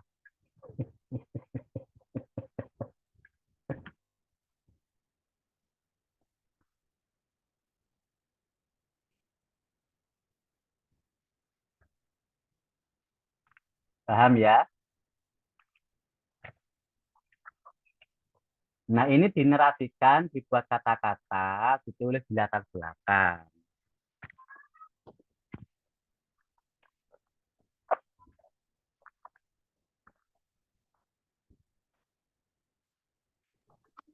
Pak, izin bertanya. Silakan, Mbak. Sebelumnya, kami yang dari aktuaria ini kan 9 orang, Pak. Iya. Nah, 9 orang, apakah 9 orang ini kita mencari masing-masing metode yang akan kami teliti dengan menggunakan tema yang sudah Pak Aziz sediakan? Atau bagaimana ya, Pak? Soalnya kan semisal kalau hanya diambil 6 orang itu kan ya yang 3-nya nanti pasti akan kebingungan lagi untuk mencari judulnya, Pak. Seperti itu. Terus apakah tidak ada kebijakan baru dari program studi untuk satu dosen pembimbing itu bisa lebih dari 6 mahasiswa? Terima kasih, Pak Aziz. Oke. Jadi batas kepatutan dosen dalam membimbing mahasiswa yang satu itu adalah untuk saya 6 orang. Jadi akan berbeda dengan jabatan dosen yang lain, dekan, kaprodi. Itu akan beda. Semakin sibuk biasanya semakin dibatasi. Karena itu kebatasan masuk siasat. Jadi nanti kalau lebih dari 6 mahasiswa nggak bisa masuk menjadi pembimbingnya nanti di siasat. Bisa masuk tapi semester depan. Jadi bisa masuk tapi semester depannya. Berarti nunggu Pak, iya nunggu ujian. Artinya ya begitu karena batas maksimumnya 6 orang. Nah bagaimana Pak kalau lebih dari 6 yang timnya, sebenarnya ini bukan tim aktuaria, tapi konsorsiumnya adalah statistik aktuaria atau statistik keuangan digabungkan. Statistik keuangan karena saya nggak punya konsorsium, saya sendiri aktuaria. Namanya konsorsium itu ada kepala, ada anggota minimal 1. Masa saya sendiri kepala ke anggota. Jadi konsorsium saya itu nggak ada. Sebenarnya konsorsium digabung dengan statistik, namanya statistik aktuaria. Karena itu, yang ikut konsorsium statistik aktuaria boleh mengambil skripsi statistik. Makanya di tahun ini juga saya pakai tema statistik. Ini kan temanya statistik, bukan aktuaria. Tapi statistik keuangan. Lantas bagaimana dengan yang lebih dari 6 itu? Anda boleh ngajukan pembimbing yang lain. Ada Bu Rini, ada Bu Ria, ada Pak Angga. Temanya boleh ngambil ini Pak, silakan. Kalau berkenan dan diterima, jalan pembimbing. Saya nggak melarang ambil. Tapi tentunya yang menentukan diterima tidaknya kan pembimbing. Kalau cocok diterima, kalau enggak ya hak prerogatif pembimbing. Makanya nanti kalau mengajukan proposal itu akan diperiksa oleh calon pembimbingnya, diterima apa tidak. Kemudian diperiksa oleh prodi, berapa itu yang diterima, dosennya jangan kelebihan. Kalau dimasukkan ke siakat bisa, tapi kalau lebih tidak bisa. Karena maksimal 6. Ya kalau pas diterima, diterima tetapi nggak mau istiakat, itu gimana? Berarti bisa jadi ujiannya boleh bimbing tapi belum keluar SK, ujiannya nunggu semester depannya lagi. Karena tiap semester 6 mahasiswa. Begitu ya. Izin bertanya lagi, Pak. Nah, Untuk silakan. dosen-dosen yang lain, apakah juga batas yang dibimbing itu 6 mahasiswa juga, Pak? Atau yang tadi itu tergantung kesibukan dari dosen? Khususnya untuk dosen dengan tugas tambahan seperti saya, Pak Prodi, Sekprodi, kan jabatan pejabat itu ada batas maksimal. Tapi kalau dosen biasa mungkin masih bisa ditolerir, belum ada batasan. Tergantung kaprodinya. Jadi maksudnya apa? Nanti kalau seandainya sudah penuh semua. Kalau udah penuh semua, maka nanti bisa dialihkan ke konsorsium yang lain gitu nanti. Oleh karena itu cepet-cepetan. Lebih cepat lebih baik, jangan menunda-nunda. Jadi meskipun liburan tetap garap proposal.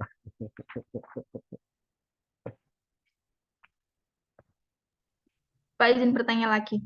Ya. Jadi semisal seperti ini Pak, 9 orang ini kami tetap mengajukan judul di topik di prodi, mendaftarkan dengan tema yang seperti ini Pak. Nah, dengan dosen pilihan dosen pertama yaitu ke Pak Aziz.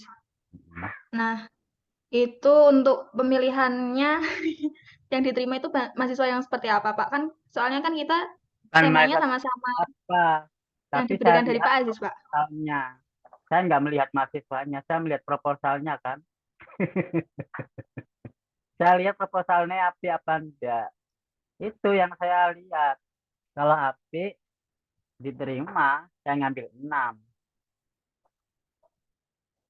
Yang ngajukan 9 atau lebih, saya lihat proposalnya. Dia garapnya kayak apa proposalnya itu.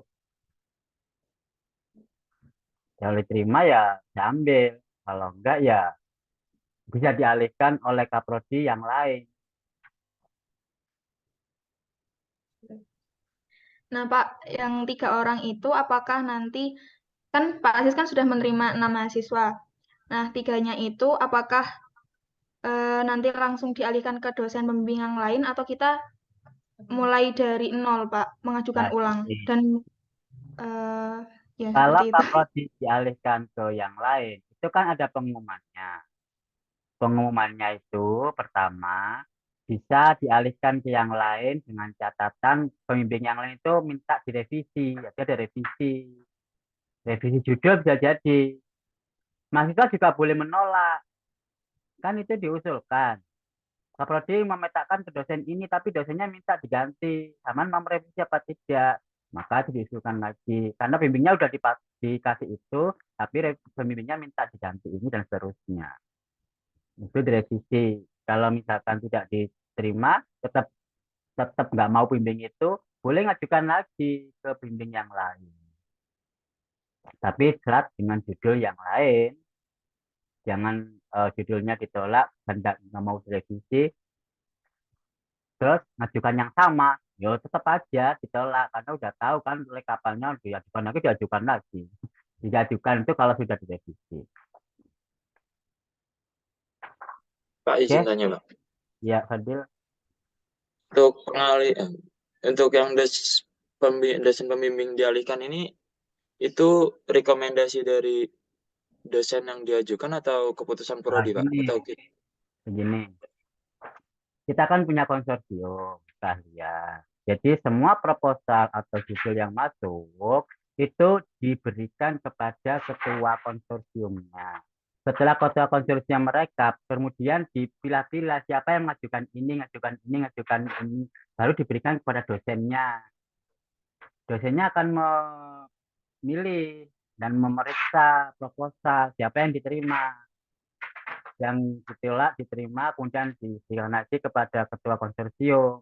Alasannya apa, catatannya gimana. Baru dialihkan, dibawa ke Kaprodi. Kaprodi mengeluarkan pengumuman. Dalam konsorsium itu bisa diskusi dosennya. Ini dialihkan ke sini ya, mau apa enggak, diperiksa. Oh mau ya diterima. Oh tidak mau atau gimana direvisi diganti temanya gini-gini. Nah itu ada catatannya di konsorsium dosen. Oh, berarti untuk pengalihan dosen pembimbing ini komunikasi antar dosen konsorsium aja berarti Pak? Iya. Oke. Oke, lanjut. Pak, ingin sebutannya Pak. Ini kan kita bersembilan ini kan berarti nanti yang diterima Pak Aziz 3, yang diterima Pak Aziz 6, yang dialihkan itu 3. Nah, ini kan kita ambil tema yang sama, tetapi misal yang 3 nanti itu dosennya itu oke pakai ini aja, nggak usah diganti ataupun apa, karena kita juga sudah nyusunnya satu tema gitu. Nanti untuk konsultasi terkait matematika keuangan kan, statistika keuangan kan apa yang menangani atau yang paham betul kan dengan Pak Aziz. Itu nanti kita bimbingannya tetap ke Pak Aziz atau ke dosen pembimbing gitu Pak? Ini ya, kalau sudah masuk ke pembimbingnya diterima, itu bimbingan ya kembali ke pembimbing. Masa bimbingnya dijadikan pembimbing boneka, cuma numpang nama, kan nggak mungkin. Dan misalkan bimbing saya juga apa ya, riskan, campur tangan istilahnya. Itu nggak boleh. Dan lagi, ini kan statistik. Konsorsium itu statistik semua sama, punya keahlian yang sama. Bukan aktuaria. Ini bukan aktuaria, ini statistik. Cuma beda karena datanya dia ngambil data keuangan, bukan aktuaria. Jadi belum skripsi aktuaria ini. Konsorsium statistik aktuaria benar. Tapi skripsinya statistik datanya keuangan. Paham ya? Kalau aktuaria itu asuransi, nggak ada yang bisa selain saya.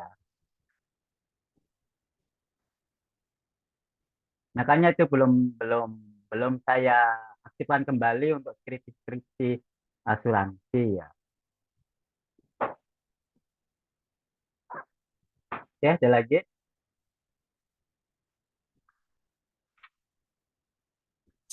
Saya izin bertanya, Pak. Ya, Fahmi.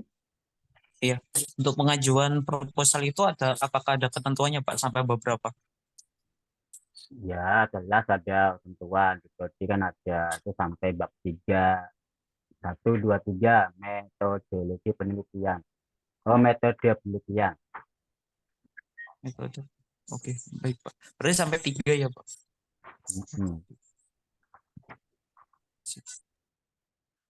Pak, Oke. mau tanya Pak. Ya. Kalau semisal nanti pas pengajuan itu ada metode yang sama gitu Pak, gimana Pak? Semisal. Jelas ditolak mentah-mentah. Tapi kan metodenya aja Pak yang sama. Nah, Kalau iya. judulnya beda. Ya, orang kan nggak melihat judul, melihat isi. Emang dosen itu nggak bisa melihat isinya apa, ternyata sama. Judulnya aja diganti beda, tapi padahal isinya sama, metodenya, modelnya sama. Itu nggak bisa diterima, karena satu konsorsium tahu kan, pasti diskusi kan. Untuk yang di peta konsep ini kan yang non parametrik ini ada 1, 2, 3, ada 6 ya Pak ya. Nah kita kan ada 9 tuh Di Pak. antaranya, Oh di antaranya ya Pak. Kirain cuma ini. Wah, di antaranya. Metode itu ada banyak. Secara teori ada banyak metode. Penelitian juga banyak, sudah berkembang banyak metode.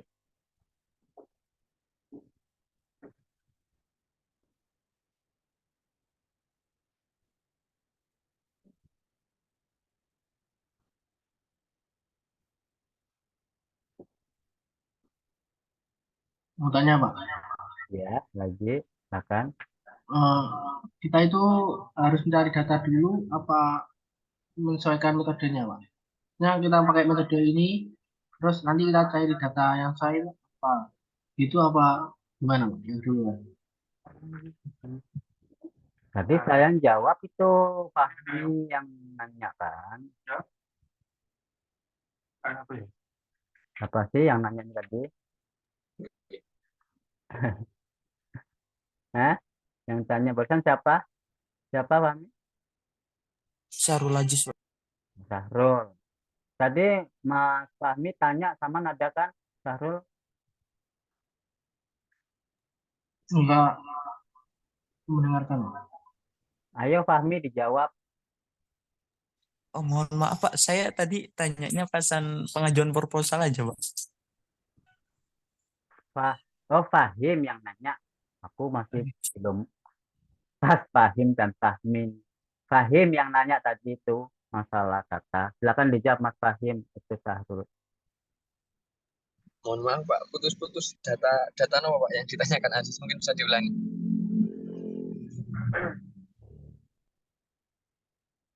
Nah, Syahrul diulangi. Dalam melakukan penelitian itu kita eh, Bukan penelitian ya, ngajukan proposal. ya proposal, Pak. Kita mencari metodenya dulu apa datanya dulu? Gitu. Baik, itu yang tadi saya tanyakan. Apa kita, jadi tadi informasi dari Pak Aziz itu kita awal itu nyari metodenya dulu, jadi nggak perlu data dulu. Jadi di metode itu kita pelajari karakteristik metodenya itu bagaimana, sehingga nanti kita bisa menentukan data yang tepat untuk digunakan dalam menguji metode itu. Seperti itu Pak, kalau nggak salah yang saya paham tadi. Pokoknya karakteristik metodenya. Oke. Paham Syahrul? Ya, Pak. Terima kasih Mas Fahim. Jadi kalau data kita itu inflasi, ngajukan proposal, nggak perlu nyari data dulu. Pelajari dulu inflasi. Kayak apa karakter-karakter inflasi. Data itu belakangan, karena penelitian kita itu pertama teorinya dulu. Baru teorinya sudah dijelaskan, baru cari data. Ya, proposal jangan terbelenggu oleh data. Kita orang matematik ya, bukan orang statistik. Kalau orang statistik dan yang non matematik, mereka mungkin ke lapangan dulu cari data, ya kan? Nyanggrong-nyanggrong ke lapangan, ke jalan raya, nyateti, cari data dulu. Baru nulis proposal. Kalau enggak kita kan teoritis dulu. Baru setelah teoritis nyari data. Oke, silakan yang lain.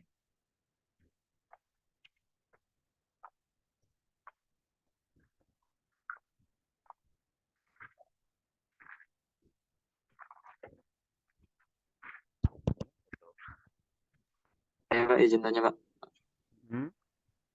terkait ini Pak, mata kuliah skripsi. Itu Mana? untuk semester 7 apa perlu Pak diambil mata kuliah skripsi? Emang? Oh, mata 7. Kan sama Iya juga Pak. nggak kuliah kan? Masih ada kuliah nggak selain skripsi? Masih ada Pak. Masih ada kayaknya Pak, beberapa. Kalau masih ada, zaman jangan ngambil skripsi. Karena skripsi sampean, kalau sudah masuk KHS, dia akan keluar nilai. Padahal zaman belum waktunya sidang, ya kan? Masih ada kuliah, belum nggak boleh sidang. Sidang itu semester depan. Nanti IPK zaman turun. Karena nilai skripsinya 0. Ya toh? Kecuali kalau nggak ada kuliah. Kalau nggak ada kuliah kan boleh sidang. Semester 7 sekarang habis kan? Nggak ada kuliah. Sama majukan skripsi. Sidang di semester 7 selesai. Bisa. Karena nggak ada kuliah.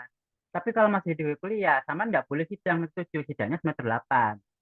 Oleh karena itu, apakah perlu ngambil skripsi kuliahnya? Nggak perlu. Karena nanti nilainya 0. Nilai 0 kan mempengaruhi PK. Ya enggak? Jadi ngambilnya kuliah skripsi kapan? Ya setelah kuliah selesai semester 8. Jadi untuk semester 7 habis, Anda bisa kalau memungkinkan sidang sebelum semester 8. Kalau cepat 6 bulan selesai. Berarti Terus misal kita nggak ngambil mata kuliah skripsi ya, berarti untuk pembimbingan masih bisa dijalankan, Pak. Maksudnya masih bisa berjalan. Bisa, boleh. Skripsi itu kan hanya supaya nilainya masuk, ya kan? Iya. Tetapi ajukan proposal, kan nggak ada SKS-nya. Di KS nggak ada. Proposal itu kan semua boleh, yang penting memenuhi berapa SKS mata kuliah yang diambil, ya kan? Tidak diprogram di KHS proposal itu. Ngajukan proposal nggak ada di KHS. Jadi meskipun tidak mengambil skripsi, Anda boleh ngajukan proposal. Iya toh? Anda kan disuruh Kaprodi ngajukan proposal. Apakah ada di KHS? Nggak ada, ya kan? Wong syarat proposal itu nggak masuk KHS, syaratnya itu SKS-nya sudah berapa, ya kan? Dan seterusnya. Untuk sempro dan semhas berarti, Pak. Pak, Hah? untuk sempro kalau misal kita nggak ngambil mata kuliah skripsi di semester 7, itu apakah masih bisa sempro, Pak? Boleh, boleh masih bisa sempro, tapi sidang yang nggak boleh. Kenapa? Karena nilai itu setelah sidang. Kalau nilai setelah sidang itu nggak boleh ada kuliah. Sidang itu kalau kuliah semua nilai keluar. Jadi sudah selesai semua. Nah, kalau sidang selesai, baru nilai keluar. Nilai keluar kan masuk KHS. Maka kalau skripsinya nggak diprogram, ya nggak keluar, nilainya nggak masuk ke input. Tetapi kalau sempro, kan sempro belum masuk nilai skripsi, masih nyimpan. Maka nggak perlu diprogram. Tetapi kalau nanti sampai sidang, itu perlu diprogram. Tapi kalau nggak ada kuliah ya program aja. Masa sudah bayar SKS-nya nol, programnya nggak ada, ya kan? Tapi kalau masih ada kuliah, jangan program skripsi, karena nanti IPK-nya turun, karena skripsi nilainya nol, belum waktunya sidang. Berarti intinya tanpa mengambil mata kuliah skripsi itu masih bisa sempro dan semhas dan pembimbingan ya, Pak? Iya, masih bisa. Karena itu berdasarkan SK, proposal. Karena proposal kan syaratnya tidak harus program, ya toh. Majukan proposal itu wajib program, ya. Nanti program itu kalau mau sidang semester itu harus diprogram karena sidangnya di semester itu. Kalau semester depan, ya programnya semester sekarang boleh asalkan nggak ada kuliah karena kemungkinan bisa saja sidang cepat. Sidang cepat itu 6 bulan bimbingan selesai sampai sidang. Maksimal kan setahun. Boleh nggak Mbak? Boleh nggak Pak 3 bulan sidang? Boleh. Siapa cepat dia dapat. Nggak ada yang larang 3 bulan bimbingan selesai langsung sidang, ya kan? Maksudnya langsung sidang itu tetap melalui tahap sempro, seminar hasil, baru sidang.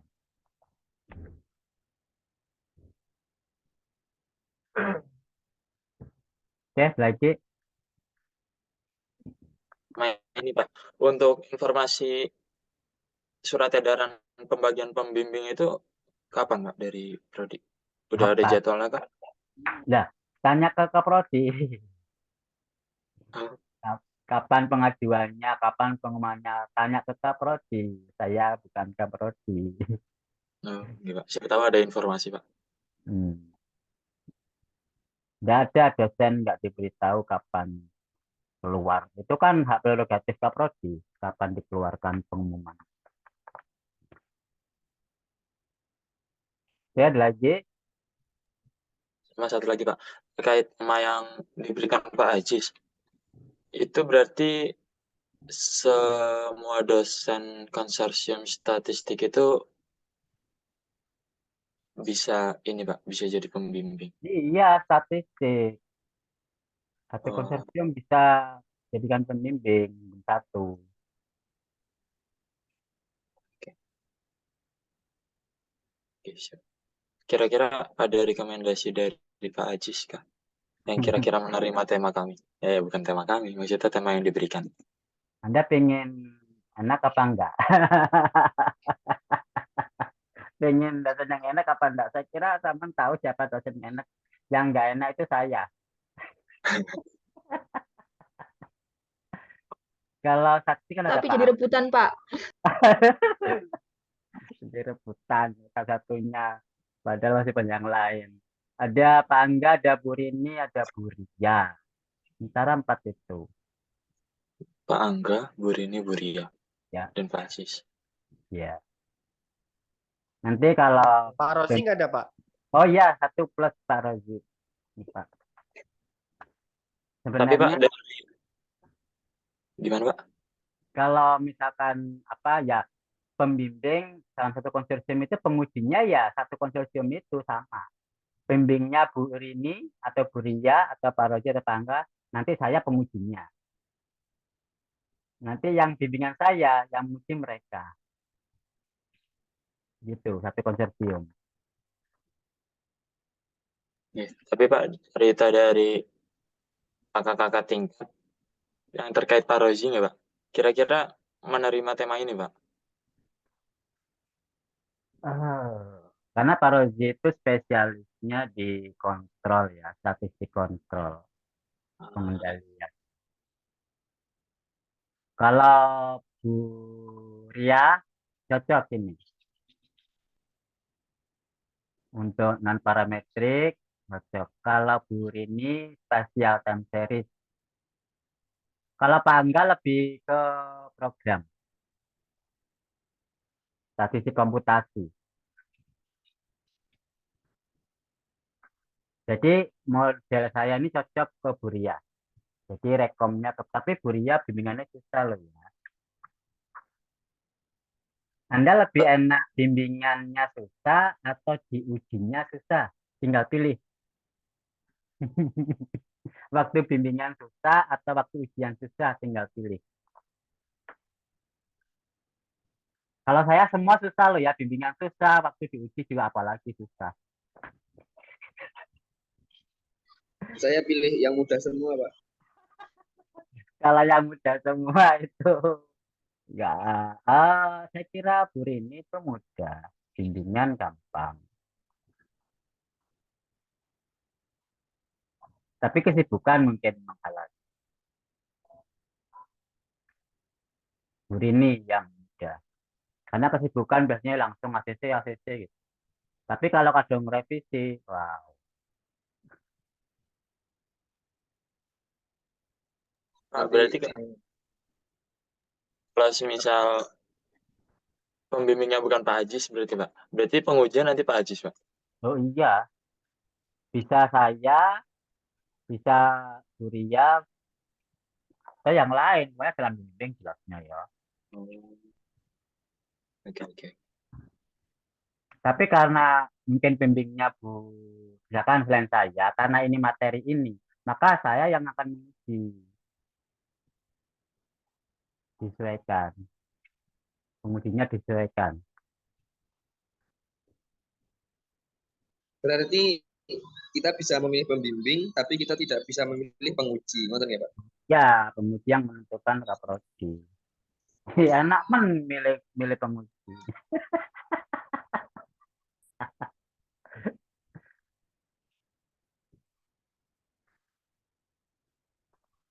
Anda mengajukan itu bimbing 1 dan bimbing 2.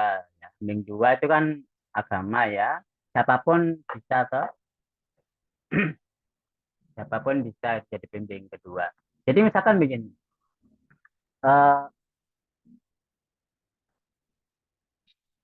Misalnya begini dah. Zaman pembimbingnya Bu Rini. Atau mungkin pembimbingnya Pak Angga. Atau Pak Rozi. Pembimbing 2-nya saya. Itu bisa. Tapi pembimbing 2 itu kan agama. Maka saya hanya membimbing agama. Ya sedikit-sedikit tanya sayangnya juga boleh gitu. Tapi tidak terlalu mendominasi dari bimbing 1 sih. Pembimbing 2 itu ada siapa aja Pak? Apa seluruh? Dosen matematika bisa. Oh. Itu berarti tidak ada batasannya juga, Pak? Oh, nggak ada. Bimbing 2 nggak ada batasan. Tapi yang mengatur kaprodi sih biasanya pemerataan. Pembimbing 1-2 kalau dengan nama dosen yang sama nggak boleh, Kak. Ya nggak mungkin lah, double.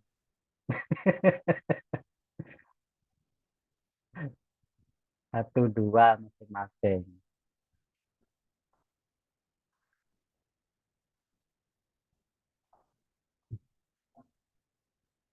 Ada lagi?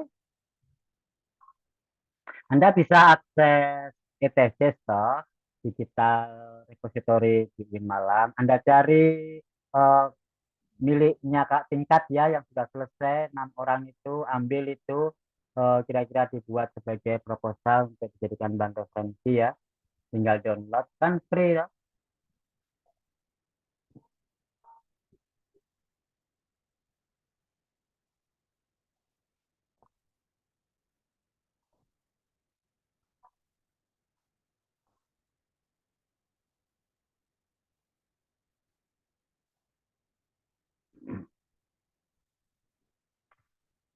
Cukup? Cukup ya.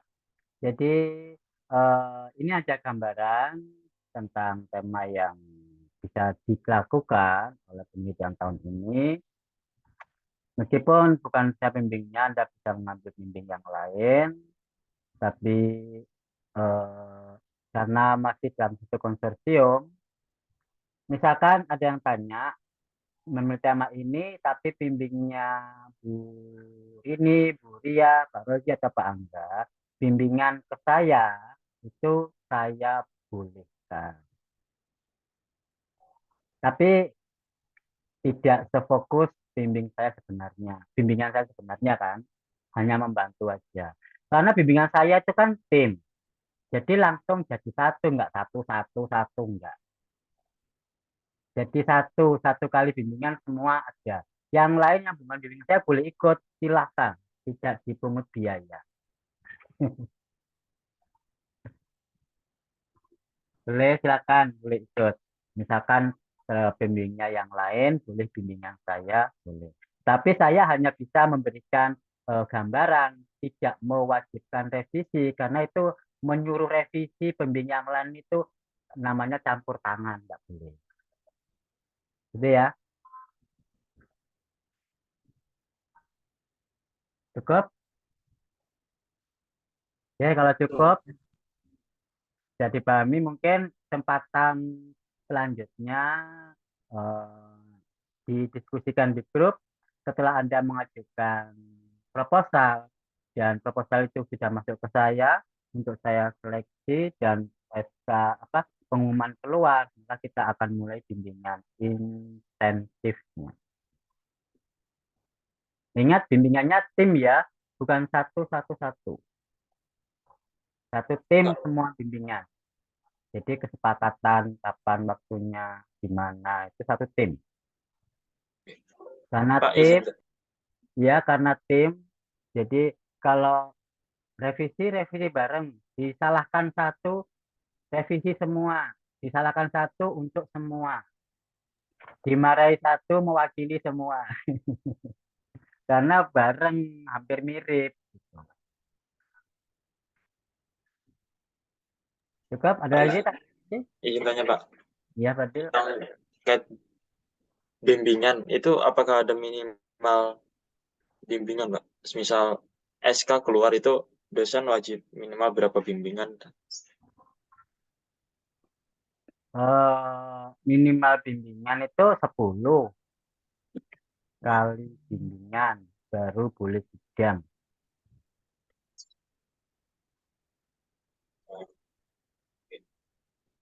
Oke, ada lagi? Cukup Pak, ya? Kalau izin nggak ada bertanya, Pak. ya, ya. Eh, untuk pendaftaran proposal itu sebelumnya kita mengumpulkan ke Pak Aziz terlebih dahulu atau langsung ke Prodi, nanti dari Prodi baru ke Pak Aziz, Pak?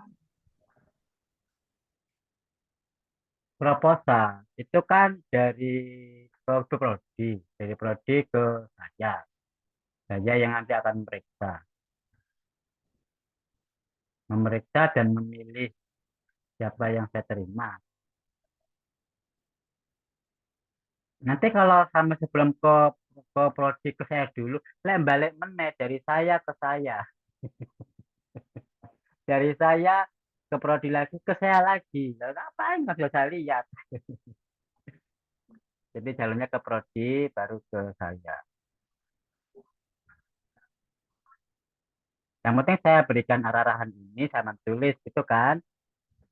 Dengan dasar itulah siapa yang saya terima tentunya yang menggunakan tema ini toh.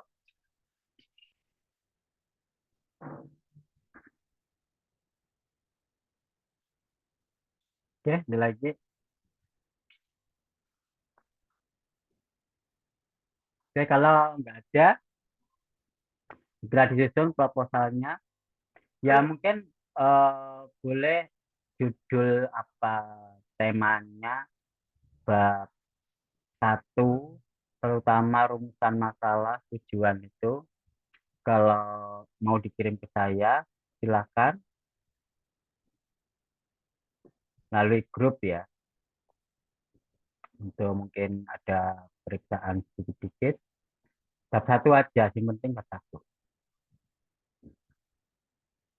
Sementara bab 2 kalau memang kan kajian pustaka, Anda kan bisa copy paste dari kakak tingkat itu pakai aja nggak apa-apa. Kan masih proposal. Kan proposal nggak dicek Turnitin toh, nggak sampai Turnitin. Nanti kalau udah sidang baru cek Turnitin. Jadi tinggal copy paste pakai semua bab 2 itu boleh. Bab 3 kan merubah sedikit, merubah metode. Bab 1 merubah sedikit juga, tapi bab 1 itu ya itu karena bab 1 itu intinya intinya proposal harus dibuat sedemikian hingga meyakinkan. Karena yang diuji bab 1, sempro yang diuji bab 1.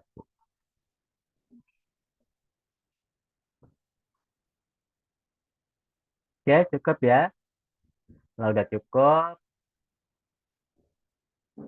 barangkali setelah proposal masuk ke saya, terus saya bingung pilih yang mana, saya akan minta di grup, minta waktu untuk presentasi ke saya. Siapa yang layak saya terima, supaya objektif. Karena Berarti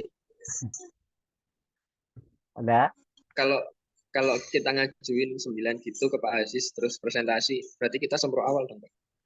iya, supaya saya tahu sampai melakukan penelitian ini meyakinkan apa enggak, betul-betul saya objektif secara tulisan dan secara kompetensinya tahu, agar tidak ada keterlambatan dalam penulisan itu. Karena ngambil 6, pasien nanti yang ditolak ternyata dia lebih paham dan lebih kompeten untuk diterima, dialihkan ke dosen yang lain kan eman.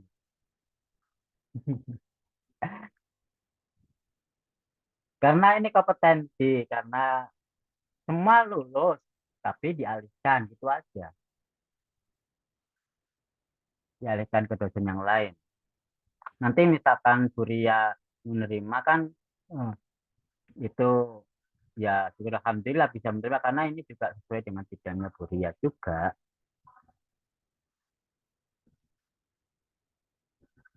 Karena dosen yang lain barangkali nggak seperti ini. Mahasiswa majukan sendiri, nggak konsultasi, nggak ada rekomendasi, nggak ada bimbingan awal, nggak seperti ini.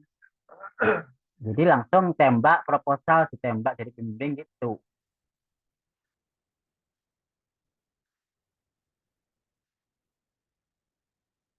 Paham ya? Cukup? Terus lapar, durung sarapan. Udah Ya, sarapan Sebentar ya, belum? Pak. pertanyaan terakhir, Pak. Menurut saya. Untuk deadline nggak ada, Pak, dari Pak Ajis? Apanya? Untuk deadline pengerjaan proposal ini ada nggak, Pak? Nah, proposal itu kan yang menentukan jadwalnya ke prodi. Iya. Tapi kan tadi katanya harus dipresentasikan dulu, Pak. Setelah masuk ke kaprodi dan diserahkan ke saya memeriksa sampean presentasi. Oke, Jadi baik, Pak. setelah masuk ke kaprodi dan diserahkan ke konsorsium ke saya, nanti di grup itu akan saya minta waktu untuk presentasi untuk mana yang saya pilih dan yang lainnya mungkin dialihkan. Paham ya? Cukup? Mau tanya Pak terakhir Pak. Silakan Zarul. Anu Pak. Itu.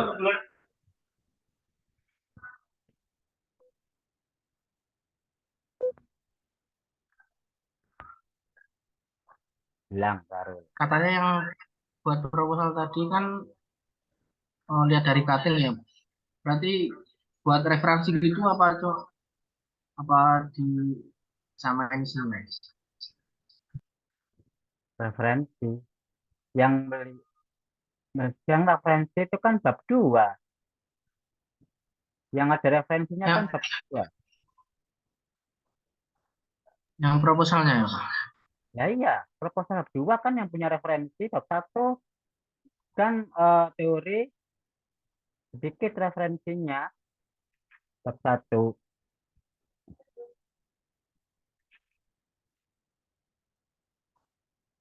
Kan bab 2 itu ngambil referensinya referensi textbook, Thomas. Bukan referensi skripsi. Bab 2 kan kajian pustaka dari buku-buku. Tapi maksud saya copy paste dari skripsinya kakak tingkat. Mereka kan referensinya sudah ada. Taman nggak ngambil referensinya dia ditulis gitu enggak. Tulisannya dia kamu paste di tulisanmu. Itu loh maksudnya. Referensi jadi dibaca. Bukan referensi masuk ke daftar pustaka enggak. Paham ya? Ya, paham Pak. Ya, jajan. Cukup. Sekian. Mungkin nanti rekod Zoom ini bisa saya share sebagai diulang. Barangkali ada yang belum paham atau koneksi jaringan putus-putus. Yang nggak paham waktu pembahasan tadi akan saya share. Kita akhiri dengan alhamdulillah, semoga bermanfaat, menjadikan kita langkah awal yang tepat, cepat, dan menjadikan kita berhasil dalam langkah-langkah selanjutnya. Alhamdulillahirrahmanirrahim. Sekian. Assalamualaikum warahmatullahi wabarakatuh. Waalaikumsalam warahmatullahi wabarakatuh. Terima kasih.